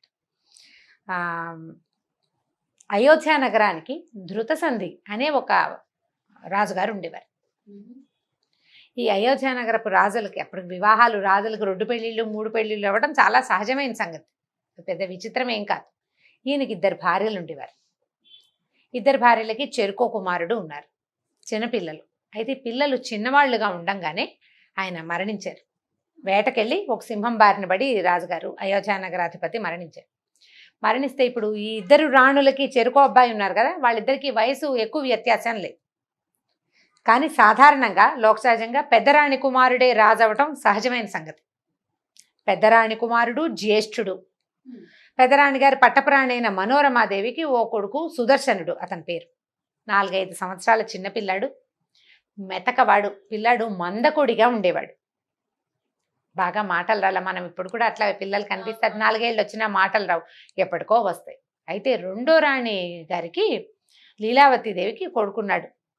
వాడు మంచి చురుకైన పిల్లవాడు. ఒక 15-20 రోజుల వ్యత్యాసం ఉంది 2 అబ్బాయిలకి. కానీ జ్యేష్ఠుడే కదా, 10 రోజులు పెద్దవాడైనా పెద్దవాడే. అయితే ఏమైంది, రాజుగారు మరణించంగానే అప్పట్లో పద్ధతి ఏమిటి, రాజుగారు కనుక మరణిస్తే అవి ఉత్తర క్రియలు అవి చేశాక పెద్ద కుమారుడు ఎవరైతే వాళ్ళని శాస్త్రోక్తంగా రాజుని చేసి మిగిలిన కథని మంత్రులు, సైన్యాధిపతులు, రాజ్యాంగమే నడిచిపోతూ ఉంటుంది. పిల్లాడికి కొంచెం బాగా వ్యక్తత వచ్చాక కాస్త విద్యాబుద్ధులు అవి నేర్పించి పూర్తి రాజరికాన్ని అబ్బాయి చేతిలో ఎప్పటికో పెట్టేవాడు. ఇప్పుడు ఈ 2లో ఎవరో ఒకరిని రాజుని చెయ్యాలి. శాస్త్రానికి రాజైనా ఈ పెద్ద పిల్లాడికి మాటామంతి ఏమీ లేదు, ఊరికే ఒక అందాల బొమ్మ, మాటలు రాల, చురుకైన వాడు కాదు, ఎవరైనా చూసి పలకరించడాలు అవి కూడా తెలీదు, మందకొడి పిల్లవాడు, మేధకుడు. అయితే ఏమైంది, ఈ 2 రాణుల తండ్రులు రంగంలోకి దిగారు. మా మనవడు జ్యేష్ఠుడు కాబట్టి మా వాడినే ఎక్కించాలని మనోరమాదేవి తండ్రి. జ్యేష్ఠుడైనా వీడికి మాటామంతి లేదు, చురుకైన వాడు కాదు కాబట్టి నా పెద్ద వ్యత్యాసం లేదు కాబట్టి మా మనవడిని ఎక్కించాలని 2వ భార్య లీలావతి తండ్రి అయినటువంటి యుధాజిత్తు 2 దిగారు రంగంలోకి. దిగేసరికల్లా మామగారులు 2 ఫైటింగ్కి పూనుకున్నారు. మా మనవడి రాజు అంటే ఎందుకంటే ఇప్పుడు ఈ రాజ్యంలో మనవడిని గనక ప్రతిష్ఠిస్తే రాజ్యం వాళ్ళ హస్తగతంగా ఉంటుంది, వాళ్ళ కథే నడుస్తుంది. అక్కడ 2 యుద్ధం చేశారు. యుద్ధంలో ఈ పెద్దరాణి గారి తండ్రి మరణించాడు. చిన్నరాణి గారి తండ్రి గెలుపొందాడు. ఆయన కొంచెం మంచి సాహసికుడు. ఎప్పుడైతే ఈ తండ్రి మరణించాడన్న ఈ వార్త తెలియంగానే ఆవిడ భయపడిపోయింది. ఇంకేముంది, పిల్లాన్ని చంపేస్తారు. భర్త లేడు, తండ్రి లేడు, పిల్లవాడేమో మేధకుడు. ఇక నా జీవితం నేను ఒకవేళ బతికున్నా సవితి కుమారుడి కింద బతకాలి, లేదా శత్రుశేషం ఉంచకూడదని యుధాజిత్తు కనుక భావిస్తే ఈ 4-5 పసి పిల్లవాడిని 4-5 ఏళ్లవాడిని అంతం చేయటం ఎంతసేపు. ఆవిడ భయపడిపోయింది, పారిపోవాలనుకుని ముందు యుద్ధంలో చనిపోయిన తండ్రికి ఉత్తర క్రియలు చేయాలి కదా. దానికోసమని చిన్నరాణిని అడిగింది, మా నాన్న చనిపోయాడు కదా, నేను ఉత్తర క్రియలు చేసుకుంటానని అడిగితే సరే ఒప్పుకుంది ఆవిడ. వాళ్ళిద్దరికీ పెద్ద మాత్సర్యం ఏమీ లేదు, నాన్న లేదో యుద్ధం చేస్తున్నారు అంతే. ఈవిడికి రాజుగారికి ఒక స్నేహితుడు ఉన్నాడు, చనిపోయిన రాజుగారికి విదల్లుడు అతని పేరు, మంత్రి. ఆ మంత్రి ఈ మనోరమాదేవి రాజ్యం అంటే ఆవిడ పుట్టిన ఊర్లకి దగ్గరలో ఊళ్ళవాడనమాట. మన పుట్టింటికి సంబంధించిన వాడంటే మనకు ఒక స్నేహం ఉంటుంది సహజంగా. ఆ విదల్లుండి పిలిచింది, మా నాన్నకు ఉత్తర క్రియలు చేద్దాము, ఈ పిల్లాడిని ఏం చేయాలి, నేనేం చేద్దామంటే అమ్మ పారిపోదామమ్మా అన్నాడు అతను. ఆ విదల్లుడు ఏంటంటే కొంచెం తృతీయ ప్రకృతిలాగా కనపడతాడు, పురుషుడైనా కూడా కొద్దిగా స్త్రీ రూపం, సుకుమారంగా ఉంటాడు. దాంతో అతనితో ఈవిడికి స్నేహం ఉంది కొంత. ఒక పిల్లాడిని ఎత్తుకుని తిప్పే దాదిని ఈ విదల్లుణ్ణి తోడు తీసుకుని నాన్నకు ఉత్తర క్రియలు చేసి అట్టించట్టే పిల్లాడిని ఎత్తుకుని పారిపోయింది రాణిగారు. ఇక్కడ లేదు. ఈ యుద్ధం అంతా పరిసమాప్తం చేసుకుని ఆ రాజుగారి సైన్యాన్ని అంతా స్వాధీనం చేసుకుని మనోరమాదేవి తండ్రి రాజ్యాన్ని కూడా స్వాధీనం చేసుకున్నాడు లీలావతి దేవి తండ్రి యుధాజిత్తు. ఇంటికి వచ్చి రాజ్యంలో చూసుకుంటే రాణిగారు లేదు, పెద్ద రాజకుమారుడు లేడు. ఏమైపోయారంటే ఉత్తర క్రియలు చేస్తానంటే వెళ్ళింది, పంపానన్నారు. ఉత్తర క్రియలు అయ్యేపోయినాయి. తర్వాత రాణిగారు పత్తాలేదు. ఇక వెతకటం మొదలుపెట్టారు. ఏంటంటే శత్రుశేషాన్ని ఉంచకూడదు. రాజ్యానికి రాజు కావలసిన వాడు ఒకడంటూ ఉంటే ప్రజలకి ఎప్పుడూ పెద్ద కుమారుడి మీద ఉంటుంది, అది తీసేయాలి. ఈయన ప్రయత్నం చేయటం మొదలుపెట్టాడు. ఈ పారిపోయిన ఈవిడ విదల్లుడు ధాత్రితో కలిసి ఎక్కడికో దిగంతాలకి పారిపోయి ఈ అయోధ్య నగరం నుంచి ఇంచుమించు కాశీ దాకా వెళ్ళిపోయింది ఆవిడ. వెళ్తే అక్కడ భరద్వాజ మహర్షి ఆశ్రమానికి చేరుకుంటే ఈ మేధకుడైన పిల్లవాడు ఒక దాసి ఒక కాస్త మెత్తగా కనపడే మంత్రితోటి తన దగ్గరకు వచ్చిన ఈ రాణిగారికి భరద్వాజ మహర్షి ఆశ్రయం ఇచ్చాడు. ఆశ్రమంలో ఉండమన్నాడు. ఉండమంటే అంత మహారాణి పాపం రాజుగారి పట్టపురాణి అంటే సింహాసనం మీద కూర్చోగలిగే ఆవిడ ఈ కుమారుణ్ణి బతికించుకోవడం కోసం ఇంకా ఆవిడ అక్కడ ఉండిపోయింది. రోజులు గడుస్తున్నాయి. యుధాజిత్తుకి ఇక తెలిసిపోయింది రాణిగారు ఇక్కడ ఉంది అని. ఆయన భరద్వాజ ఆశ్రమానికి మీదకి ఆశ్రమం మీదకి దండెత్తి రాల. అప్పట్లో ఋషి ఆశ్రమాలని దండెత్తటము వాటిని ఏదైనా చేయటము అలాంటి ప్రక్రియలకి పూనుకునేవాళ్ళు కాదు. దానికి దగ్గరలో ఉన్న ఒక రాజ్యంలో విడిది చేసి భరద్వాజుడికి కబురు చేశాడు, నీ దగ్గరున్న ఈ మనోరమాదేవిని ఆ పిల్లాడిని నాకు అప్పచెప్పమని. భరద్వాజుడు శతవిధాలా నేను అప్పచెప్పను అనేసాడు. అప్పచెప్పను, ఆ అమ్మాయికి సహాయం లేదు, ఆవిడకి రాణిగారికి సహాయం లేదు, తండ్రి లేడు, భర్త లేడు, అబల, ఆవిడేం చేస్తుంది? నువ్వు ముందొచ్చి ఉంటే ఏం చేసేవాడినో, ఆమె ముందొచ్చింది. పైగా పిల్లవాడు మేధకుడు, ఋషాశ్రమంలో పెరుగుతాడు, మెల్లిగా ఋషి అయిపోతాడు, నీకేం అడ్డం రాడు. కాబట్టి నువ్వు ఈ ప్రక్రియ మానుకోమని ఆయన భరద్వాజుడు యుధాజిత్తుని వెనక్కి పంపించేశాడు. కానీ వాళ్ళ దృష్టి మాత్రం ఇక్కడ ఉంది. ఈ పిల్లాడు ఏదో ఆశ్రమంలో అందరితో పాటు తిరుగుతూ ఆడుకుంటూ ఉండేవాడు. కొంచెం 5-6 సంవత్సరాలు వచ్చినాయి. ఒకరోజు ఏమైందంటే ఈ ఆశ్రమంలో పిల్లలందరూ ఆడుకుంటున్నప్పుడు సంస్కృతంలో మాట్లాడుకుంటారు. ఈ మాట్లాడేటప్పుడు ఈ తృతీయ ప్రకృతిలాగా కనపడతాడని చెప్పాను కదా విదల్లుడు మంత్రి. క్లీబా అంటే నపుంసకుడు, తృతీయ ప్రకృతి అని అర్థం. ఒక 14-15 సంవత్సరాల పిల్లాడు అటు వెళ్తూ ఈ విదల్లుడిని చూసి క్లీబ్ అన్నాడు. ఎక్కిరింతగా, పిల్లలకి అలాంటి లక్షణం ఉంటుంది చూడు. ఆ ఎక్కిరింతగా అన్న ఆ క్లీబ్ పదము ఈ పిల్లాడికి మన సుదర్శనుడికి క్లీమ్ లాగా వినపడింది. తమాషా సౌండ్ క్లీమ్ అనేసరికల్లా ఎలా ఉంటుంది, కీచుమన్న ఒక శబ్దం వస్తుంది. అది తలుచుకోవటం మొదలుపెట్టాడు అబ్బాయి. పిల్లలకి అట్లా ఉంటుంది కదా, ఏదైనా ఒక పదాన్ని పడితే వదిలిపెట్టరు. ఓ చిన్న చిన్న శబ్దాలు కూడా అంటాం, ఎంతసేపు చిచ్చి అంటుంటారు. నాలుగుతో ఊళ వేయటం, మనం వద్దని చెప్పినా మానరు. ఒకసారి వచ్చిందా ఇక మన భూ అంటుంటారు, మానరు. ఇంకా ఈ పిల్లాడు ఆ క్లీమ్ అని పట్టుకున్నాడు. పైకి అనేవాడు కాదు, ఎంతసేపు క్లీమ్ క్లీమ్ క్లీమ్ అని తలుచుకుంటుండేవాడు. మనం 4-5 సార్లు క్లీమ్ క్లీమ్ అని చూడండి, ఎవరికి వాళ్ళు అనుకోండి. ఈ కథ వినేవాళ్ళు 2-3 సార్లు అనగానే ముక్కు ఈ ప్రాంతము ఏదో ఒక వైబ్రేషన్కి గురవుతున్నట్టు తెలుసు. నేను 3 సార్లు అంటేనే నాకు తెలిసింది. క్లీమ్ అనేది కామరాజ బీజం, అమ్మవారి బీజాక్షరం. రటనగా అనయ సరికల్లా అందులో నుంచి ఒక పాజిటివ్ ఎనర్జీ వైబ్రేషన్స్ వచ్చేస్తాయి బయటికి. చిన్న పిల్లాడు ఇక అదే పైగా అన్న కొందికి ఒక ఉద్విగ్నత, ఒక ఉద్రేకం వస్తుంటుంది లోపల. అనుకుని చూడండి, మనం ఓంకారం చేస్తామా, పదే పదే ఓంకారం చేస్తే మెదడు తెరుచుకుపోతున్నట్టుగా అనిపిస్తుంది మనకి.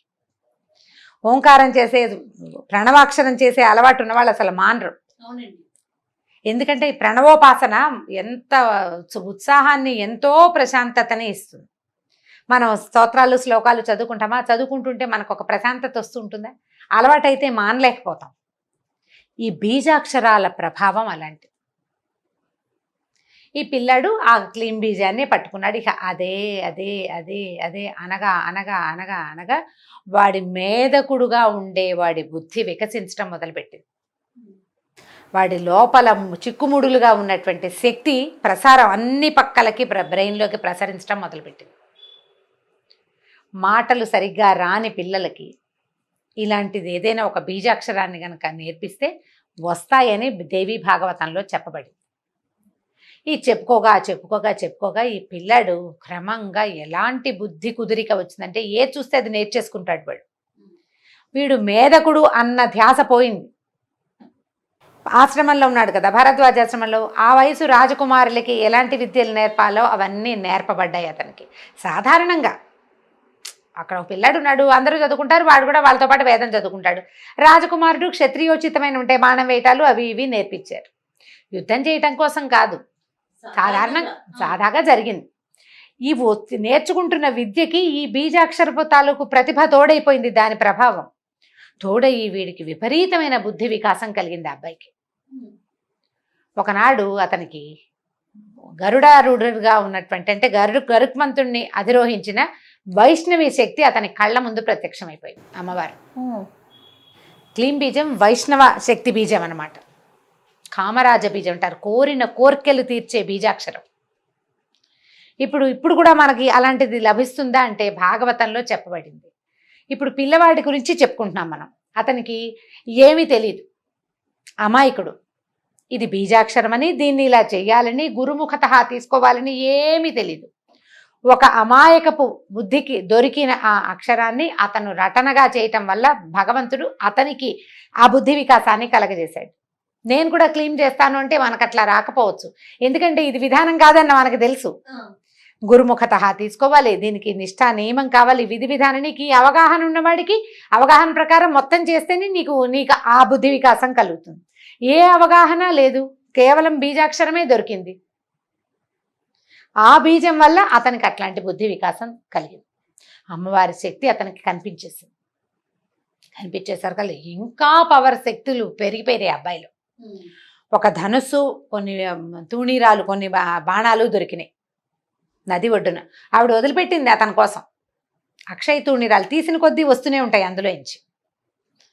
బాణాలు తీసేస్తారు, మనం సినిమాల్లో చూస్తుంటామా, అన్నీ తీస్తాడు, మళ్ళీ ఎలా వచ్చాయని ప్రశ్న వస్తూ ఉంటుంది. అక్షయ తూణీరము అనేది ఒక మంత్రం. ఆ మంత్రం కనుక ఉన్నవాడికి వాడు ఎన్ని తీసినా మళ్ళీ అందులోకి శస్త్రం దానంతా చేరిపోతూ ఉంటుంది. అలాంటిది ఒకటి దొరికింది. ఇట్లా పెద్దవాడైపోయాడు, బీజాన్ని మాత్రం వదల్ల. ఇతనికి ఇలాంటిది ఒకటి దొరికిందనే సంగతి ఎవ్వరికీ తెలియదు, రహస్యంగా అతనిలోనే ఉండిపోయింది. కొన్నాళ్ళకి ఆ కాశీ రాజకుమార్తెను కలుసుకున్నాడు ఇతను. ఆ అమ్మాయి ఇతన్ని వరించేసరికి ఇంతలో కాశీరాజు ఈ అబ్బాయి ఎవరో రోడ్డును పోయేవాడిని వరించిందని ఆయన తెలియక ఆయనేమో స్వయంవరం ప్రకటించేసరికి స్వయంవరానికి రకరకాల వాళ్ళు వస్తున్నారని తెలుసుకుని ఈ అమ్మాయి, నేను స్వయంవరానికి నేను రాను, నేను ఆల్రెడీ ఒకరిని వరించేశాను, ఫలానా వాడని చెప్పింది. ఆయన ఆనుపాను తెలుసుకుని ఇతను రాజకుమారుడని ఫలానా వాడని తెలిసేసుకున్నాడు. భరద్వాజాశ్రమంలో ఉన్నాడు, తెలిసిందే అది. ఇప్పుడు ఏం చేశారు, ఈయన కూడా ఒక ఆహ్వాన పత్రం వచ్చింది. ఒక రాజకుమార్తె స్వయంవరానికి వచ్చిన ఆహ్వానాన్ని చూసి రాణిగారు ఆశ్చర్యపోయింది. ఇదేమిటి, మనకు రాజ్యం లేదు, ఏమీ లేదు, అయినా ఎలా వచ్చింది, పిలిచినప్పుడు వెళ్ళాలి. అందుకని కొడుకునికి తీసుకుని ఆవిడ కూడా వెళ్ళింది. వెళ్ళేసరికల్లా ఈ అమ్మాయి, నేను స్వయంవరంలోకి నలుగురు ముందుకి నేను రానంది రాజకుమార్తె. నేను వరించేశాను, వివాహితని నేను నా భర్త మెడలో దండేయటం ఒకటే మిగిలింది. వాళ్ళందరికీ నేను ఎందుకు కనిపిస్తాను, పతివ్రత లక్షణం కాదు, నేను చచ్చిన స్వయంవరంలోకి రాననేసి. ఇంక ఇప్పుడు కాశీరాజు గారికి ఏం చేయాలో తెలియలే. నువ్వు అడిగిన పెళ్లి కొడుకుని పిలిపించా కదా, అందరిలో వెళ్ళి నువ్వే దండేయమంటాడు. నేను అందరికీ ఎందుకు కనపడాలి, నేను కనపడను, నేను ఆల్రెడీ భర్తను వరించుకున్నానంటుంది అమ్మాయి. అమ్మాయిది పాయింటే. 10 మందిలో ఎవరో ఒకరిని సెలెక్ట్ చేసుకోవటం అంటే పోనీ అదొక రకం, నేను ఆల్రెడీ సెలెక్ట్ చేసుకున్నాక నేను ఎందుకు కనిపించాలి, నేను కనపడ్డాను అనేసరికల్లా ఈయన ఏం చేస్తాడు, ఇప్పుడు వచ్చిన వాళ్ళందరికీ చెప్పాడు, మా అమ్మాయి ఒక అతన్ని వరించింది కాబట్టి స్వయంవరానికి వచ్చిన వాళ్ళంతా నన్ను క్షమించండి, మీరంతా వెళ్ళిపోండి అనేసరికల్లా వాళ్ళు కొట్టాడేశారు అందరు. నువ్వు మమ్మల్ని ఎందుకు పిలిచావు, ఇంతకీ అమ్మాయి వరించిన వాడెవడు, అయోధ్య రాజకుమారుడు సుదర్శనుడు అని తెలియంగానే అది అయోధ్యకి ఆల్రెడీ రాజుగా ఉన్న శత్రుజిత్తు, అతని తాతగారైన యుధాజిత్తు ఇద్దరు వచ్చారు స్వయంవరానికి.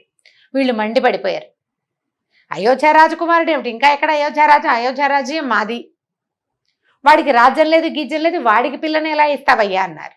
మా అమ్మాయి వరించిందండి, కన్యా వరైతే రూపం, కన్య వరించింది అంతేనన్నాడు ఈయన. వాళ్ళు ఒప్పుకోలే, వాడు అంతు చూస్తామన్నారు. ఇప్పుడు ఏం చేయాలి?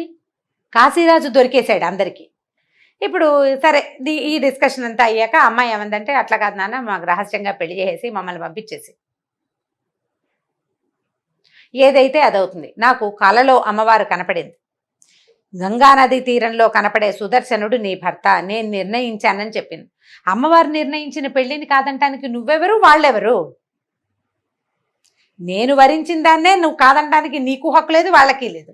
అమ్మవారు నిర్ణయించింది కాదంటానికి ఎవరికైనా హక్కు ఉందా లోకంలో? ఆవిడే చూసుకుంటుంది. నాకు భర్త ఇతను అని చెప్పింది. నేను అతనితోటి కలిసి జీవిస్తాను కాబట్టే అమ్మ చెప్పింది. ఏదొచ్చినా ఆవిడే చూసుకుంటుంది నాన్న, నేను అమ్మవారినే నమ్ముతున్నాను.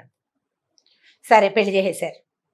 చేసేస్తే వీళ్ళ దారిని వీళ్ళకి మరి పెళ్లి చేశాక రాజకుమార్తె అనేసరికల్లా 100 ఏనుగులు, 1000 గుర్రాలు, 200 మంది దాసదాసి జనం, కొన్ని కోట్ల వజ్రాలు అవి ఇవి అంతా సమర్పించారు. సారిగా ఆశ్రమానికే పంపడానికి రెడీ అయ్యారు. అబ్బాయికి రాజ్యం లేదు మరి.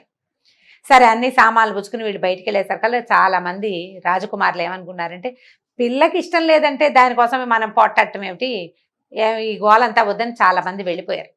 కానీ యుధాజిత్తు శత్రుజిత్తు మాత్రం ఇక్కడే ఉన్నారు. ఎందుకంటే వీడు తమ శత్రువు, వాడిని చంపి తీరాలని. వాళ్ళు కొంతమందిని ఆకట్టుకున్నారు. వాళ్ళకి క్లోజ్ ఫ్రెండ్స్ ఉంటారు కదా, గుంపు, ఆ ఉన్నవాళ్ళని ఉంచుకున్నారు. వాళ్ళు యుద్ధానికి పూనుకున్నారు. యుద్ధానికి పూనుకుంటే ఈ రథం ఎక్కి కనపడుతున్న కుర్రాడుని వీళ్ళు సామాన్యంగా మేధకుడుగా, బుద్ధి లేనివాడు అంటే మనసు వికసించని వాడిగా భావించిన వాడు తేరిట్లా చూడ్డానికి కూడా వీళ్ళేనంత వెలిగిపోతున్నాడు. వాడి లోపల ఉన్న శక్తి ఎంత ప్రచండమైన శక్తి ఉంది లోపల, అది కనపడుతుంది కదా. ఈ కనపడుతోంది, బాణం తీసి వేస్తుంటే వాడు ఏం తీస్తున్నాడో ఏం వేస్తున్నాడో తెలియటలేదు, పడిపోతున్నాయి శర పరంపర. మిగిలిన వాళ్ళంతా బాబు వీళ్ళ కోసం పెట్టుకోకూడదు మనం మొత్తం అంతా వెళ్ళిపోయారు. వీళ్ళిద్దరూ మాత్రం మిగిలారు. ఎప్పుడైతే వీళ్ళు ప్రత్యక్ష యుద్ధానికి పూనుకున్నారో అమ్మవారు వచ్చి ఆకాశ మార్గంలో నిలబడి చూస్తోందట పైనుంచి. దేవతలందరూ పైనుంచి చూస్తున్నారు. పరాశక్తి తన అనుగ్రహాన్ని ఒకడి మీద ప్రసరింపజేస్తే వాడిని వాడిని ఎలా ఈవిడ హ్యాండిల్ చేస్తుందో చూడాలనుకుంటున్నారు. అమ్మవారి అనుగ్రహం ఎట్లా ఉంటుంది అని ఆవిడ పైన నిలబడి చూస్తోంది. దేవతలంతా చూస్తున్నారు. యుద్ధం జరుగుతోంది. సడన్గా అమ్మవారి వైపు నుంచే 2 బాణాలు వచ్చి ఈ యుధాజిత్తుకి శత్రుజిత్తుకి తగిలినాయి. ఇతను యుద్ధం ఆపుతున్నాడు కానీ వాళ్ళని చంపే ఉద్దేశంలో లేడు. ఎందుకంటే అతను కోరుకోలేదు వీళ్ళని చంపైనా ఈ అమ్మాయిని తీసుకోవాలనుకోవటల్లా. చంపడం అసలు అతని ఉద్దేశం కానే కాదు, కేవలం యుద్ధం చేస్తున్నాడు అంతే. దాంతో వాళ్ళిద్దరూ పడిపోయారు. పడిపోగానే ఈ కాశీరాజు, ఆ వచ్చిన సైనికులు అందరూ ఈ ఆకాశ మార్గంలో కనపడుతున్న అమ్మవారిని చూసేశారు. అందరూ ప్రత్యక్ష నేత్రంతో చూశారు. ఇక అసలు జయధ్వానాలు మిన్ను ముట్టిపోయినాయి. ఒక కుర్రాడు తల్లి తప్పిస్తే రెండో సహాయం లేకుండా ఇలా ఆశ్రమంలో తలదాచుకున్నవాడు ఇట్లాంటి శక్తిని ఇంతమందికి చూపించగలిగేంత మంత్రజపం చేశాడంటే అది సామాన్యమైన విషయం కాదు కదా. అందరూ వేనేళ్ళు పొగిడారట. పైనుంచి దేవదుందుబులు మోగినాయి, పుష్పవృష్టి కురిసింది అతని మీద. అప్పుడు ఈ కాశీరాజు అపారాగా కనపడిన పరాంబికకి దండం పెట్టాడమ్మా, ఇక్కడ వచ్చి నువ్వు చేసిన యుద్ధాన్ని ప్రత్యక్షంగా చూసాను, నీ నుంచి వచ్చిన బాణాలే వీళ్ళని సంహరించాయి, ఇదంతా నీ వల్లే జరిగింది, కాశీరాజ్యంలో సుస్థిరంగా ఉండిపో, నా దగ్గర నుంచి నన్ను వదిలిపెట్టి వెళ్ళొద్దమ్మా అని అడిగట్టాను. అడిగితే ఆవిడ కాశీరాజ్యంలో తను ఉండడానికి ఒప్పుకుంది. అమ్మవారు ఆనాడు చేసిన యుద్ధానికి ప్రతీకగానే అంబికా ఆలయం ఒకటి కాశీలో ఏర్పడిందట. ఇప్పుడు అయోధ్య నగరానికి రాజైన శత్రుంజయుడు మరణించాడు. తాత సపోర్టు పోయింది. ఇప్పుడు ఆ 2 నగరాలు ఎవరివి? గెలిచిన వాడిది. సుదర్శనుడు తన తల్లిని భార్యని తీసుకుని అయోధ్య నగరానికి బయలుదేరి అంబికని తనతోటి రమ్మని అడిగాడు. అయోధ్యలో కూడా నీ పీఠాన్ని ఏర్పరచు, నువ్వు నాతో పాటు ఉండమని. అప్పుడు ఇక్కడ అంబికా పీఠం ఏర్పడ్డాక ఇతనితో పాటు అమ్మవారు అయోధ్య నగరానికి కూడా వెళ్ళి అక్కడ కూడా అమ్మవారి పీఠం ఏర్పడింది. ఈ అయోధ్య, కాశీ ఇవి 2 కూడా అమ్మవారి తాలూకు ప్రత్యక్ష నిదర్శనాలు. ఆమె అక్కడ నివసించింది అని చెప్పడానికి దేవి భాగవతమే సాక్ష్యం. ఇక్కడ అంబికాదేవిగా కదండి, అంబికే. కాశీలోనూ అంబికాదేవి, అయోధ్యలోనూ అంబికే. అంబికా రూపంతో వెలిసింది. ఆ తర్వాత సుదర్శనుడు తన రాజ్యానికి వెళ్ళిపోయాడు. తన తల్లి పినతల్లితో సహా భార్య శశికళతో కలిసి చాలా కాలం పాటు అయోధ్య నగరానికి రాజుగా ఉన్నాడు. చాలా గొప్ప పేరు తెచ్చుకున్నాడు. కామరాజ బీజం అంత పనిచేస్తుంది. అక్షరాన్ని సజావుగా పలకటం వల్ల దానికి ఉన్న శక్తి మనకి తోడుగా నిలుస్తుంది. అందుకని ఒత్తులు మానేయద్దు. హల్లులు పొల్లులు ఓకారాలు ఏవి ఎలా అనాలో అట్లా తప్పకుండా అనాలి. లాకి అలాకి తేడా తెలుసుకోవాలి. ఏ ఒత్తు ఎక్కడ పెట్టాలో అక్కడ ఖచ్చితంగా పెట్టాలి. విసర్గలు ఉన్న అక్షరాలని పదాలని విసర్గతోటే పలకాలి. సరిగ్గా పలికితే సరి అయిన శబ్దం కనుక ఆ అక్షరంలో నుంచి వస్తే దాని పవరు, దాని తాలూకు పాజిటివ్ ఎనర్జీ మనతో పాటు ఉంటుంది. దానికి తార్కాణమే ఈ కామరాజ బీజపు కథ, సుదర్శన శశికళుల కథ. ఈ సుదర్శనుడి కథ దేవి భాగవతంలోనే చెప్పబడింది. చక్కటి కథ, దసరా రోజుల్లో తలుచుకోవాల్సిందన్నమాట. అద్భుతం. చాలా చాలా చాలా అండి, చాలా బాగుంది కథ కూడాను.